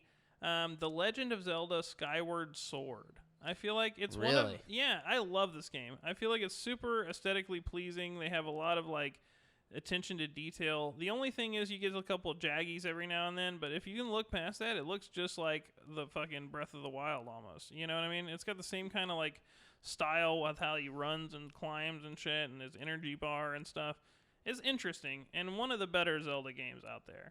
You know what I mean? Wow. I don't know if I agree with you on that. I mean, the looks, but one of the better Zelda games? Come on. Oh, dude. Have you played it? Get out of here. Have you played Skyward Sword, son? I did not play Skyward Sword. I played a little bit of it. Oh, get out of here. Nah. It's like the best one, dude. You're tripping. No. It's at least in the top 3, like. And then we got number 7 for me, which is Driver, which came out in the year 1999. On PC specifically, this game looked really cool. That's where I played it. But anyways, it had the cool lens flare effect that gave it like this whole like, oh, you're in like a movie type situation. The paint on all the cars was like reflective and stuff. Like even though it was obviously a trick, it still holds up in the way that it looks like. I mean, it just looked good. And the bodies of water, like the beaches and stuff, I thought looked really realistic. like at least for the time. I feel like the cars still look good, like if you go back and play it today, but like the environments in that game are just like paper. I don't know, it's weird. Yeah, well, it would definitely had like static backgrounds like in a 3D world, but it's really the cars that you're there for. You know, it was ahead of its time for sure. Definitely. I think it still holds up. I went and watched some gameplay of it, but attention to detail in the like how the car takes damage was really cool. Yeah. And it just adds to the whole overall effect. I thought it was. I think it still holds up. I love the little cop movie it does at the end where you like it shows your escape. You know. Yeah. You can rewatch every time because like you go out and then try. You know, the cops will try to chase you down. Like even if you like speed past a red light, the cops will start chasing you. That's the same with that Mafia game we were talking about earlier. If you went over the speed limit, they would fucking like try to get you and shit. If you went 40 miles in that game, because it was like super realistic with the cars. It was like the slowest travel in any game ever, but it was so realistic. So fun. Anyways, what you got? All right, my number 7 is a game that came out in 1996. It's called Broken Sword: The Shadow of the Templars. This game is so good looking that it's still to this day getting re-released on like the Switch and shit with very, very minor visual improvements. Like they haven't done much to it since it came out in 1996. It's like a side-scrolling point-and-click kind of game like Monkey Island. But I mean, you look at Monkey Island from back then versus this game. This is like hand-drawn. Every scene is beautifully, like, it kind of has that Brave Little Toaster art style. Oh, wow. You know what I mean? That's cool. But it doesn't look, it has nothing to do with Brave Little Toaster. Oh, then I'm out. No, I'm just kidding. It's like about this guy who's like a detective in France, and he's like investigating this murder. But it's so fucking good, dude. Like, the game itself is really good if you like that kind of adventure game, and like the art style is good, and it holds up well today, like really well. Yeah, I'm gonna have to check that out. That's one I've never heard of. Definitely. My number 6 is Pokemon Heart Gold and Soul Silver. It came out in 2010, so it's still it's 10 years old, you know, but the cartoony style keeps like the 3D approach to the remakes of the 2D games from aging. Like it just really like they chose a good art style with this game, and it has like this whole. It was like I think it was like the second game in that kind of like faux 3D for the Pokemon games. It was like after Black and White, if I remember right. I can't really remember, but Heart Gold and Soul Silver were just so good looking, and they still look good to this day. So if you want like a classic Pokemon feel, then not like the Switch games, but you still want that 3D aspect to it. Also, it had to where your Pokemon could follow you. Like whichever Pokemon you had as your main, it would like follow along behind you. I love that. Yeah, so it's cool. I gotta say, I'm a sucker for the original like aesthetic of Pokemon, like the red and blue or whatever. You know what I mean? Yeah. I love like the fat Pikachu Me and like too. the fucked up looking Gengar and shit. Like I love those like old animations and stuff. But I think that's also part of our nostalgia. I don't think that holds up. Like I don't think a kid today would play that and be like, "Oh, this looks fantastic." They'd be like, "What the hell is this?" I just get like that. You're right though. It's definitely nostalgia. I just get like that special feeling when you see that like fugly looking Nidoran or whatever. You know what I mean? Like fucking just a classic Pidgey, dude. Oh, the classic Pidgey, dude. Oh my god, or Onyx, dude. Oh my god. That's like I felt like such a champ when I was a kid, and I would just like I was like, okay, I want this Pokemon because it's different. You know, like nobody wants to get a Pidgey and just wants to fucking deck him out and make him strong. See, I always had a Pidgey on my team, but that's only because he was like the first one I would catch. So he would like you get attached to him. Yeah. Yeah, Pidgey and Beedrill. I always got a Beedrill, or I always had a Butterfree. I always had a Butterfree too. I was dumb. I didn't like plot out like, okay, I need one that's like a grass type and one this or that. I was like, I just want this one because he's cool. Yeah, I always wanted Butterfree because Ash had Butterfree in the show. Yeah, you know what I mean. Well, he let him go like a fucking sucker. But and then bye Butterfree. That and like I always had Squirtle. I always went for Squirtle. I was not the kid that went for Charmander for some reason. Like I thought Charmander, like I always thought water was more powerful than everything because I had no idea how like the game actually worked. Like even like just like as a kid, you would think you would understand that like, oh, there's different,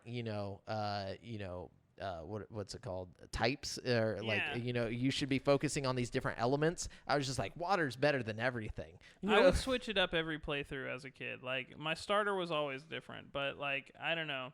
I always had a Scyther. I would always like, that was my main goal was to get to Safari Zone and get a Scyther. Yeah. Fucking crazy, dude. Oh, I love it. Oh yeah. Oh, let's see. No lows for Bulba. I like Bulba. Hey, I gotta stay with the grass sometimes. You know what I mean? It's all about water. It's all about water, dog. Dang, man. Yeah, no, but I don't know. But Bulbasaur, I mean, he's adorable, but I don't think he could hang with the team, if you know what I'm saying. Just kidding. No. What do you got for number 6? My number 6 is actually Donkey Kong Country 2, which we talked about. So okay. Yeah. Well, my number 5 is Max Payne. Oh, yeah. I saw a thing. It was like Max Payne is 20 years old, and the guy who did Max Payne's face still works at Remedy or whatever. And, like, they had him do the fucking Max Payne face, and he still does it, like, perfectly. Like, that's hilarious. Yeah, like, he was just, like, a random developer on the team. They were like, we need a face. And so, like, but they did, like, the reason why I think it holds up, it obviously doesn't look as good as a game from today. It came out 20 years ago. I was just playing it recently, and it looks pretty damn good, yeah. Yeah, I mean, besides the fact he's always, like, making that face. Oh, yeah. Most of the time, you're not seeing his face. You know what I mean? But they use, like, photographic textures, like, stretched across, like, the models for, like, the faces, So that's kind of where it looks bad. But what holds up is, like, the whole, like, noir, like, artistic style to it, where he's wearing like the long like trench coat type situation. Like, I mean, it's not a trench coat, but it's like you just picture the Matrix when you're playing it. Something about it, like even to this day, you can go back to it and it has this like grimy like feel to it. When you're walking down the subway, and like it puts you in the world. The environments are great. Like the house the creepy house that you're in at the beginning, and the subway, the and crying like babies, the hallway that you go through that's like never ending. There's a lot of like iconic scenes in Max Payne that just stick in your mind. Yeah, the bar, the club. Also, the game itself looks like, it's hard to explain. It's like sharper looking than other games from that era. You know what I mean? Yeah. Like it had that like Half-Life style like sharpness to it that made it like special. You know what I mean? Like, but in third person. Yeah. And I think that was all up to artistic choice, and I think it's the fact that they went with like the noir like feel to it. Everything, like it had that like the comic book cut scenes and stuff like that really didn't, like not having to deal with trying to watch him talk with that face and stuff, like they actually were like, let's just put in like actual comic book pages and do stuff like that, And as opposed to games like Hitman, where the whole game is just dirty and grimy, like there are segments of like where you're just out in the streets in the snow that don't feel as gross and grungy, you know what I mean? And it's like this like juxtaposition of like dirty and like clean. Like Max Payne did such a lot of things like well, you know what I mean? Like, though you never get any emotional relief. Like I feel like there's never a part in that game where you are taken out of the darkness. No, even in the like prettier parts of the game, you'll still have like blood in the snow and like just little things that keep you in that like headspace. And it's always just like a little segment. And they do that in every Max Payne game. Like Max Payne 3 will have like little, I don't know. It's like, even though you're in like this beautiful like world, there's like some fucked up shit happening. Yeah, or you're like rushing through the beauty to get to some fucked up situation. Yeah, it's always dark. Anyways, what do you got for number 5?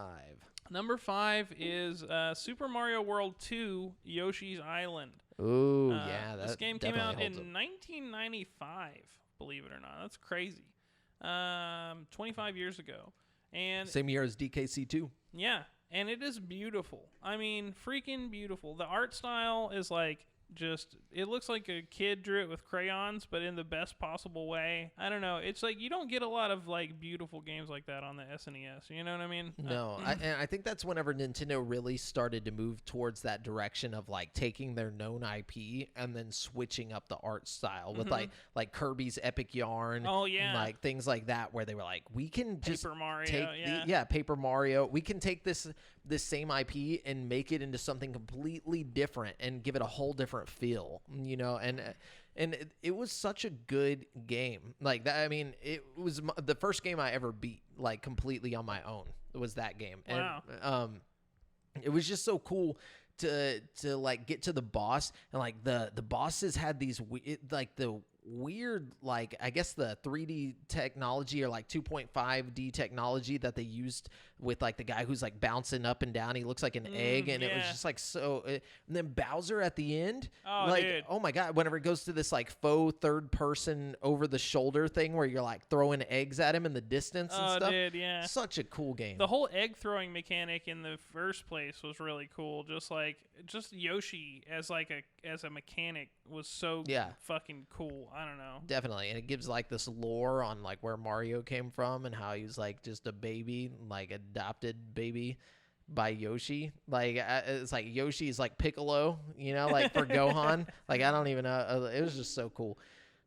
Anyways, my number 4 is Shenmue. I mean, it came out in the year 2000, and the designers literally spent millions of dollars in many years to create this authentic Japanese town with like open world aspects to it. It does still look pretty good. I played it pretty recently. It still holds up. Like I think like the voice acting is kind of lackluster, but the game itself looks good. Yeah, it's still playable. Like, I played it from beginning to end, and I didn't... Usually, if I'm not feeling a game, I'll stop playing. Yeah. You know what I mean? And it definitely feels like you're in Japan. Like, I'm not from Japan. I've never been there, but, like, from what I've seen of Japan, like, in you know, documentaries and videos and stuff like that, like, it looks like a legit town. Yeah, like, it feels like a real slice of Japan. Like, Persona feels like a romanticized slice of Japan. Yeah. This game feels like a real... Like, it's like if you live there, like in a town. Really live there. Like Yakuza also feels like kind of a romanticized slice of Japan, whereas this game seems just like some real shit that would be going down. You know, like definitely. Anyways, what you got? Number 4 for me is the 1993 masterpiece Kirby's Adventure. Really, that's a pick. Yeah, Kirby's Adventure. It was that's not the original one though, right? It's the one on NES. Okay. Yeah. Wait, SNES. No, NES. NES. And it looked great for an NES game. You guys can actually play this on Switch Online if you have Switch Online service or whatever. You know what I mean? Is this the one where you go through the doors? Mm-hmm. Yeah, okay, then I have played this one. Yeah. And it's just crazy because, like, it's so much better looking than, like, every other NES game that ever came out. I mean, it looks like an SNES game, but not just, like, it looks like an SNES game. It looks like a good SNES game. Yeah, what year did it come out? 1993. Wow. Isn't that nuts? That is nuts. But it's towards the end of the NES at that point. True. So that's probably, they've had time to like work with the hardware and like figure out what they can do with it and stuff. But man, this game still holds up. Like, it's still fun to play. It still looks really good. Like, it's, I don't know. Definitely. That's one of my jams right there. Yeah, it's a good one, dude. Number 3 for me is the original Far Cry. Came out in 2004. Yeah. It was made in the CryEngine 1, and this game's beautiful tropical rainforest and beaches were beyond anything I had ever seen at the time, and it still holds up. Like, it does still hold up. I was playing this recently too. I mean, like, it doesn't look as beautiful as a modern day game, but it's like a game that you can go back and play it without any issues. Like, you'll know exactly what's going on. There are modern day indie games that look a lot worse than Far Cry. You know what I mean? Definitely. It was beyond its time. For sure. That game it was way ahead of its time, is all I'm saying. Definitely. You put it side by side with all the other first person shooters from that era, and it's like, leaps and bounds. Like, even, you know, like just the water itself, like, is mind-blowing. The water was one of the biggest features about it. You know what I mean? That was so crazy, in my opinion. Mm-hmm. All right. Number 3 for me is it's almost borderline too recent to do it, but I'm doing it anyway. It's 2007's Mass Effect. this game still looks good. The lights, glowing. It had this is coming from an era where like Halo 3 was a thing, and like a lot of games were looking good at this time. Yeah, you know what I mean? But I feel like the textures and stuff from Mass Effect really are what made it special. You know what I mean? Like the way their clothes looked and the skin textures and like the monsters and the big open world.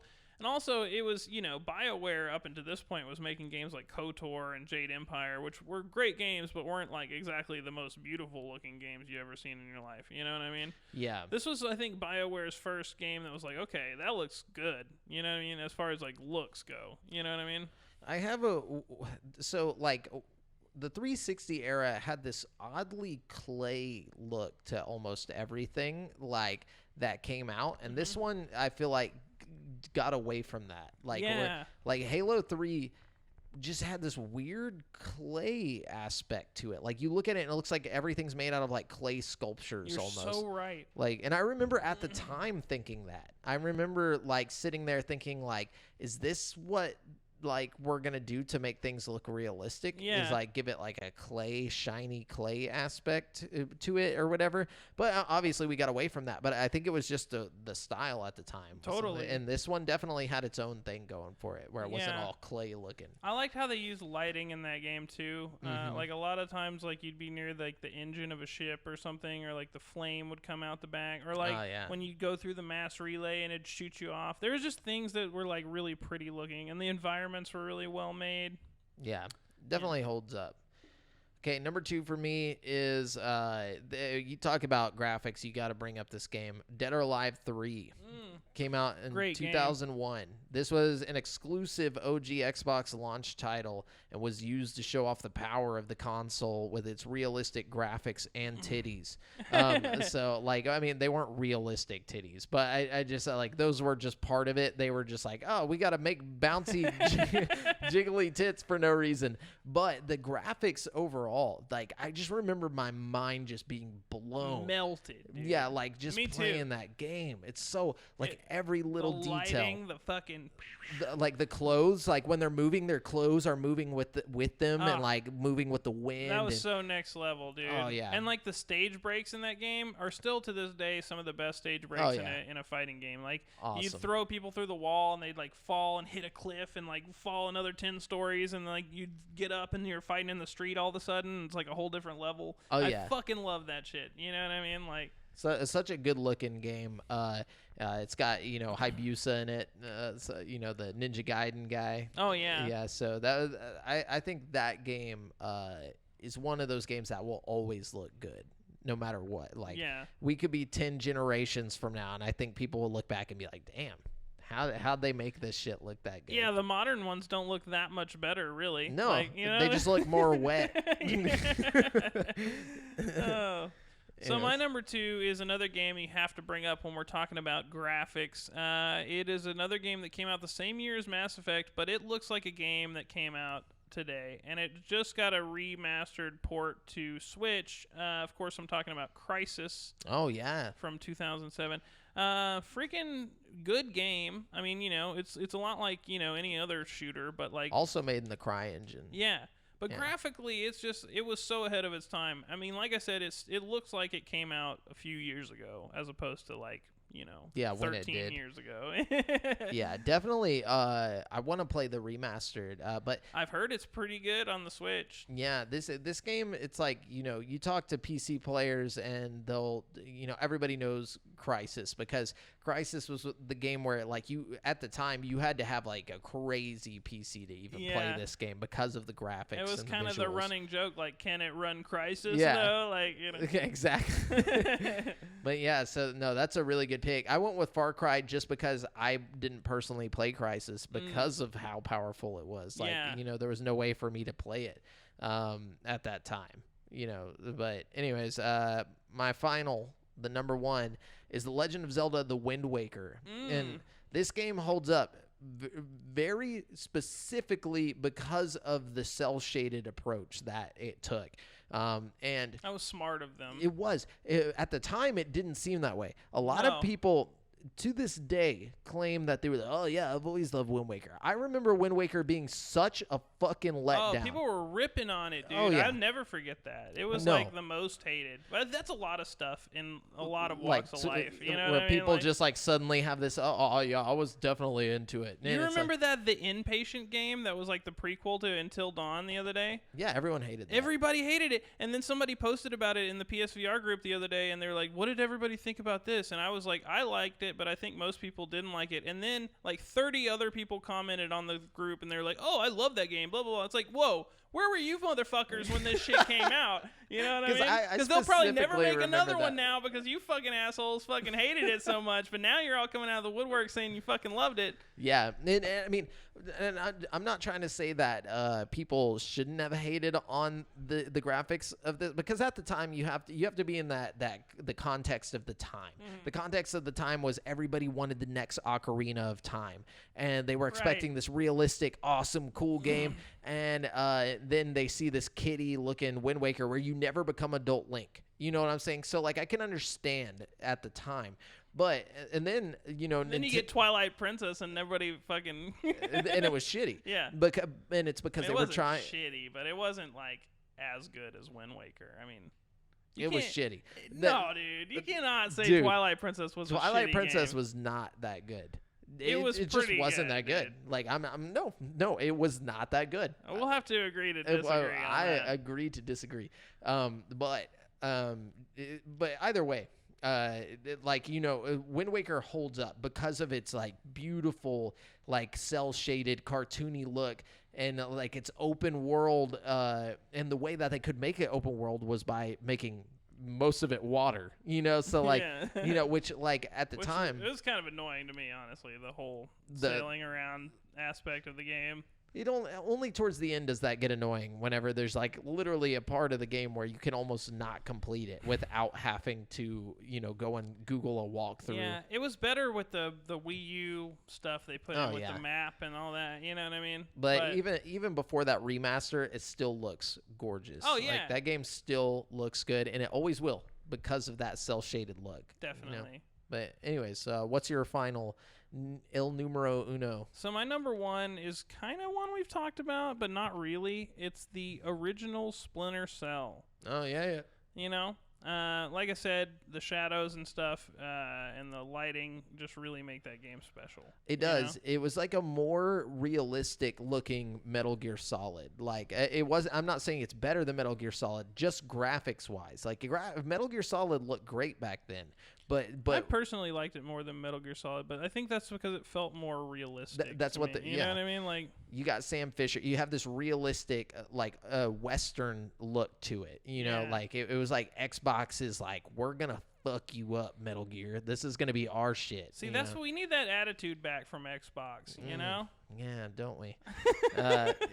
Sad times we live in. Actually, Gabe Newell from Valve today, like, I don't know if it was today or yesterday, but somebody asked him in an interview whether he would get the PS5 or the Xbox Series X, and he was like, I don't have a stake in either of those, but he's like, the obvious choice is Xbox Series X, like, just because he's all about power and like things like that. So I mean, I'm all about the power too, but I just feel like we're not gonna get it. We're not gonna get that power. It's like, do you have the power if it's not being pushed to its limit? Nope. It's like, would you rather have a less powerful PS5 that's being pushed to its full potential, or a more powerful Xbox that'll never see, that'll play Xbox One games, utilize 60% of its GPU? You know what I mean? Like, I don't know. So sad. Like they had that the brute dude who looked like literally looked like Shrek. Oh, I saw that. So apparently funny. They named his ass. It's like Craig or something like that. Anyways, well, that's it for the topic of the show today, guys. We're gonna round out the show with our People's Champ question. Now, Brent, will you go ahead and get on the Facebook and get them questions if you could? That's how I imagine, like, if we had like a 50-year-old country man on here running the show. Yes. Yeah. Yes. Oh, hang on, I'm on the wrong. Brent's gonna take 7 hours to do this. Yeah, but keep the people. I'm gonna keep you going guys for a second. interested in something, and that something is that you guys should definitely check out the show or like the video version of the show. Like whether you want to watch the Twitch stream or not, you should check it out on youtube.com/createforsanity because because you're gonna get. We bought like an amazing camera. We got a green screen now. This shit looks fantastic. Like and. I'm usually self-deprecating, and I think this looks fantastic. So, all right, I'm gonna give it to Aaron Jones. Aaron Jones. He says, "What gaming evolutions or features are you expecting to see in this generation, both hardware and in-game?" Expecting to see or wanting to see? Because I expected a lot from Xbox's next gen hardware, and now like I'm just expecting Game Pass to get built on. Like I'm expecting by the end of this generation to have like so many games on Game Pass that can use xCloud that I can like just play on my phone if I felt like it or whatever. That like by the end of this generation, I mean, it's just going to be an amazing Game Pass catalog. Is it going to be the best like looking games or the groundbreaking games? Probably not, but there will be a lot of great games on Game Pass. Yeah, definitely. $14 a month. And hopefully you'll be able to use them all with xCloud, which will be awesome. I think that'll be one of the biggest gaming evolutions that we'll see in this generation. I think xCloud is going to change the freaking game. Like, it is. It's going to be the Netflix of gaming. Like Game Pass will be the Netflix. It really will be, because you'll be able to buy your subscription, and then you'll be able to sit there on your phone with like an Xbox controller and fucking play Xbox games wherever you want. Like, anywhere. Yeah, as long as you have Game Pass. I mean, that's sick.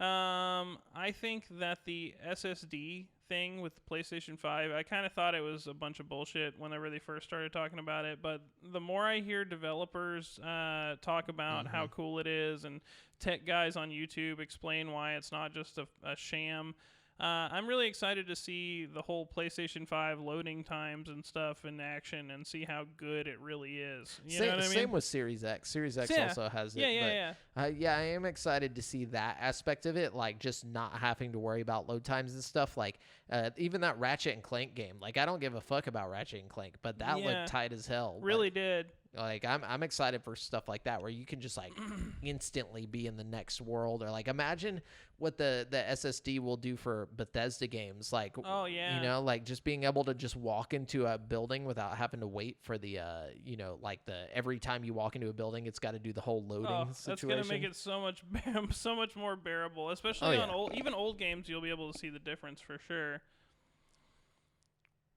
What do we got? So Aaron said in the chat, PS5 for physical copies, exclusives, and steelbooks, and then Xbox I could go for all digital and use Game Pass.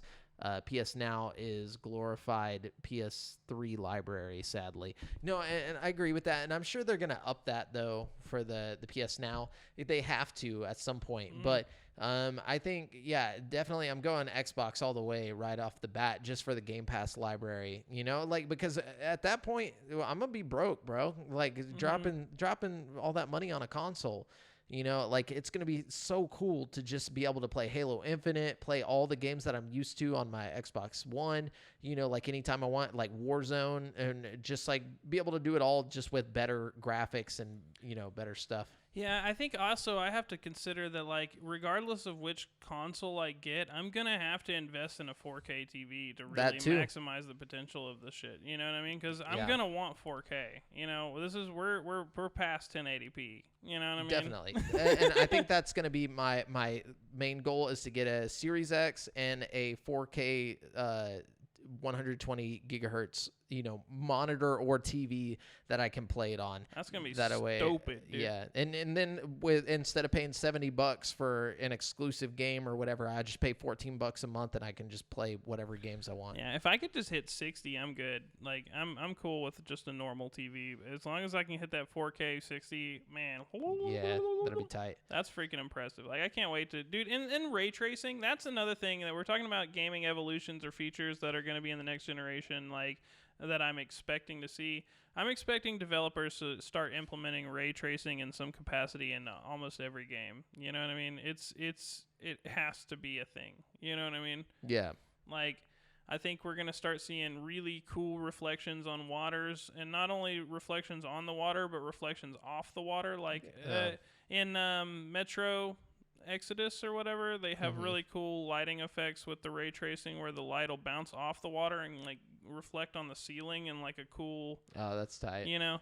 I don't know. I think we're going to see a lot of really cool lighting effects next. Also on like guns and things like that, like seeing like the cool, like seeing the lighting on the battle rifle in Halo Infinite was really cool. Oh, totally. You know? Like, yeah. I think that's what made it seem a little bit better looking, you know, like when you look at the 4K stuff. Also, you can see the ray tracing effects a lot in the end of the Halo Infinite trailer where he's in that room and like the red lights start going off and the doors close on him and the smoke's going everywhere. You can really see the diffused lighting effects a lot. For sure. All right. Well, thanks, Aaron, for being the champion this week. What other questions we got? So we got Kyle McAvoy here. He says, what's the difference / point between an all-digital console and PC? I need my slots. What's the difference between a what? Between an all-digital console and a PC. What does he mean? Like, what's the I guess difference? He's saying why? I mean, what's the difference? Like, is it? I guess one is a console and one's a PC. You know, I mean, like. I guess he's saying we're getting to a point where it's like. Is he saying what's the point / difference? Is that what you said? I think so, yeah. He says, what's the difference / point between an all-digital console and a PC? I think an all-digital console is a good idea. I mean, if you're somebody who has access to good internet, you know, what's the point of getting a physical... I mean, GameStop is going to be gone soon. Yeah. Redbox completely stops renting out games. You know, you're not going to go and buy games from Redbox or whatever. Like, physical copies of games is on its way out, in my opinion. Yeah, so. and I think if you're asking why you would buy an Xbox instead of a PC, probably the price. I mean, honestly, you're probably saving like $500 to $600 at minimum, you know, buying an Xbox or a PlayStation 5 and getting the same kind of quality as you would with a PC. At least a current gen PC. I'm sure by the end of this year, you know, we'll have crazy ass computers that are way better than consoles again. You know what I mean? For sure. That's the other thing with the Xbox.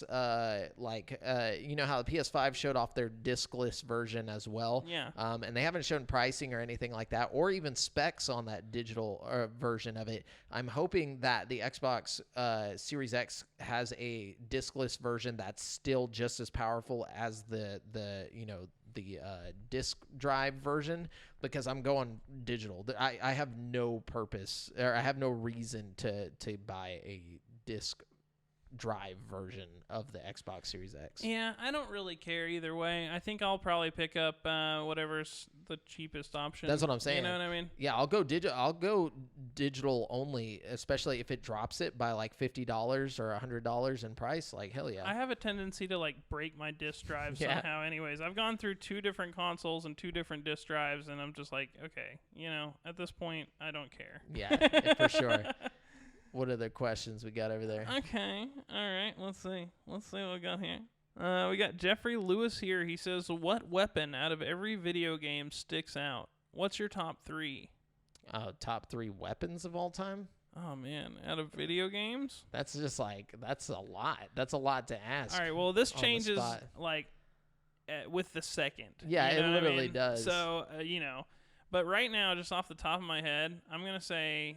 the energy sword from Halo. Good call. Master Sword. Master Sword. You got to go Master Sword. Oh, that's a good option, but that's not going to be on my list. Okay, that's Brent's energy sword. I'm going Master Sword. Okay, I'm going to go crowbar from Half-Life.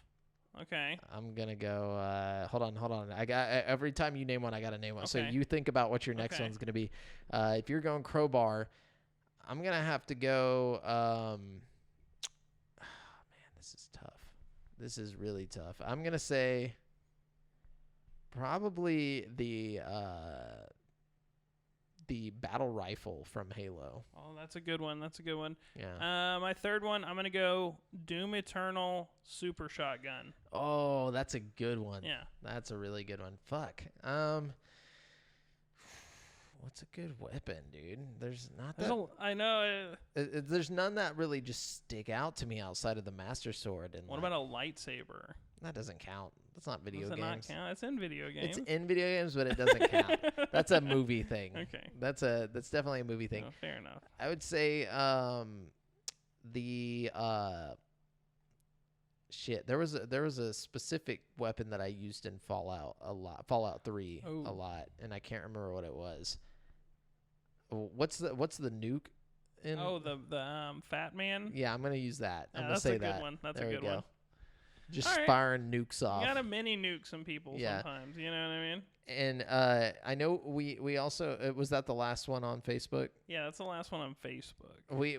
AJ basically asked the same question that he asked that one time, but he talked to me in person. Was like, I was not satisfied with y'all's answer of what was the question again? It was like, okay, you have to come up with a movie and a video game gets turned into a movie tomorrow. Who directs it? Or what game would it be? What game would it be, and who would direct it? And I think I said Halo, and I want George Lucas or something like that. It was something like that. Or no, it was KOTOR, and I want George Lucas on it. Well, and I wanted Drew Karpyshyn. He's not satisfied with that? He said he's not satisfied with that because it's Star Wars and George Lucas. So since when does Star Wars just not count for anything anymore? I don't know. We can't do lightsabers. We can't do... All right, that's fine, AJ. So, in my opinion, I was thinking about this, and I want a what's like a good action game? Just give me a good action game, because I got a good director for it. I don't know. Something that's a good, known, just action game that everybody. Tomb Raider? Or no, that's already a movie. Uncharted? No. Action as in something kind of kick ass, almost like a something like Ninja Turtles, but as a game. I want a Michael Bay version of Battletoads. Okay. Like Michael Bay Battletoads. Michael Bay making a Battletoads film. I like that. Yeah, that. All right, but hear this one out. What are we hearing? I want Spyro the Dragon. Okay. That's a good call. Enter the Dragon. Okay. And I want it to be directed by M. Night Shyamalan. What the fuck does that even mean? Yeah. What does that mean, Brett? Yeah. I want him to get his redemption for the Avatar movie. You know what I mean? This is it.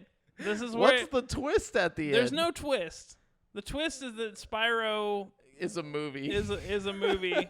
Yeah. By M. Night Shyamalan. The twist is that M. Night Shyamalan made the movie. Yeah. And it's good. And it's good.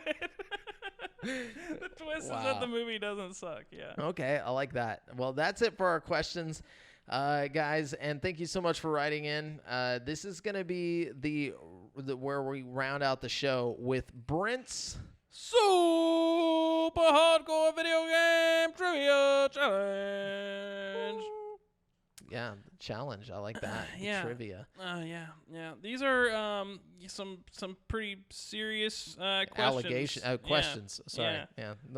This week's topic is ugly games. Ooh. Since we talked about pretty games. Potato games. Yeah. Okay. So, I like that. All right. Number one. Often. Huh? Are these multiple choice? Okay. Multiple choice. Yeah. Number one. Often referred to as Jeeves in the Tomb Raider games, what is the real name of Laura's butler? Is it A, Winston, B, Charles, C, Alfred, or D, Codsworth? Charles. Oh, no, I'm sorry. It's A, Winston. That's so generic and cliche. I know. I feel like that's why I didn't go with it. They were all pretty generic. I was going Codsworth is Fallout, though. Yeah. Yeah, so I knew that Alfred is Batman. Is Batman, yeah. So I figured it was it was either Winston or it was going to be the other one. Charles. Okay. Churchill. Yeah. Winston. Good guess. That's why I didn't choose Winston, because I was thinking of Winston Churchill. Oh. All right, what do we got? All right, number two. Which of the following is the plot for the N64 South Park first-person shooter? A. After Kenny dies, the boys fight to bust him out of hell. B. There's a meteor about to hit the Earth, making all the townspeople crazy, so the boys must fight everyone. C. Mr. Garrison gets a gerbil stuck in his ass, and you have to shrink down Magic School Bus style and get him out. No, that's an episode. D. Saddam Hussein is going to blow up the country, and you have to stop him. I think it's going to be the meteor. Oh, you're right. Yeah, it's B. Good answer. So I remember you got to pee on some shit and throw it at some shit. Because, like, don't the deers start, like... Yeah, the turkeys start freaking out. Yeah, turkeys. That's what it is. Yeah, I couldn't remember which animal it was. Okay. All right, number 3. In Mass Effect Andromeda, how long is your journey aboard the Ark Hyperion? Too long. No, I'm just kidding. Is it A, 873 years, B, 634 years, C, 438 years, or D, 233 years? This is so specific. Yeah. I don't know. I'm going to say... And what is this, this like, flight? What is happening here? So you, like, go into cryo sleep, and they, like, launch you... To Andromeda. Okay, can you give me the numbers again? I'm sorry. So we got 873 years. And you're traveling at the speed of light? Yeah. And you're going... Well, I don't know if you're traveling. I think so. Because if you're traveling at the speed of light, none of this makes sense. Yeah, so that wouldn't make sense. So how are you going so fast? How are they getting there this fast, Brent? I think they're like, I don't know, man, shooting you through a mass relay or something. Oh, okay. Yeah, I forgot. There's mass relays. Okay, never mind. I'm sorry. Go ahead, do this again. So there's 873 years, 634 years, 438 years, and 233 years. I'm just going to say the 400 one. Ah, you were close. It was B. I'm sorry. Damn. That's okay, though. You can still win. I can still win. I just got to get 2 more. Wait, right? Yeah. Yeah, 2 more. Okay. All right, number 4. What is RuneScape's world called? Oh, God. Is it A, Alienor, B, Rogdinor, C, Gillinor, or D, Regiror? What the fuck did you just say for the last one? Regiror. Regiror? I'm going to say it's, what was C? Gillinor. C. Yeah, you got it. Okay. Good one. Yeah, because I know the money is called like Gil or something. Yeah. Some dumb shit. True RuneScape veteran over here. It's been too long, though. Way too long. All right, number 5. True or false? The 1997 Diablo had multiplayer. Wait, what? Okay, hold on. True or false? The what had multiplayer? Diablo from 1997. No. Oh, I'm sorry. It's false. True. What? Yeah. I don't know why. I just thought that was a trick question. It seems hard to believe because it's such an old game. That wasn't what was hard to believe for. What was hard to believe for me was like, it's like, oh, Diablo. It's obviously it's a staple in multiplayer gaming, you know. So like, I thought you were trying to ask me this in like a way that no, it wouldn't be. But I didn't PC game at this time. Not so I didn't know. Well, it was kind of a pioneer in the, you know, the multiplayer. Yeah, definitely. I remember people playing Diablo. I also remember Ultima being a big deal as well. But, yeah, and black and white. Yeah. Well, sometimes you lose. It's okay. Sometimes you win. Sometimes. But not all the time. So remember that. Let that be the lesson from today's episode. Sometimes you win, sometimes you don't. But you got to keep on going and playing Brent's Trivia Challenge every week. Anyways, remember, guys, you've been listening to GameSpeak Podcast, courtesy of GameSpeakPodcast.com. The show posts for free every Wednesday on all podcast platforms. Be sure to submit any questions you want read on the show and answered on the show to the GameSpeak Podcast Facebook group at facebook.com/group/GameSpeakPodcast. Check out our video content on youtube.com/createforsanity. And if you want to stay up to date with you boys, you can find me on Twitter at the handle AlJafferJamel and Brent at Brent Has One. And check out the GameSpeak Podcast Instagram. Until next time, listeners, later.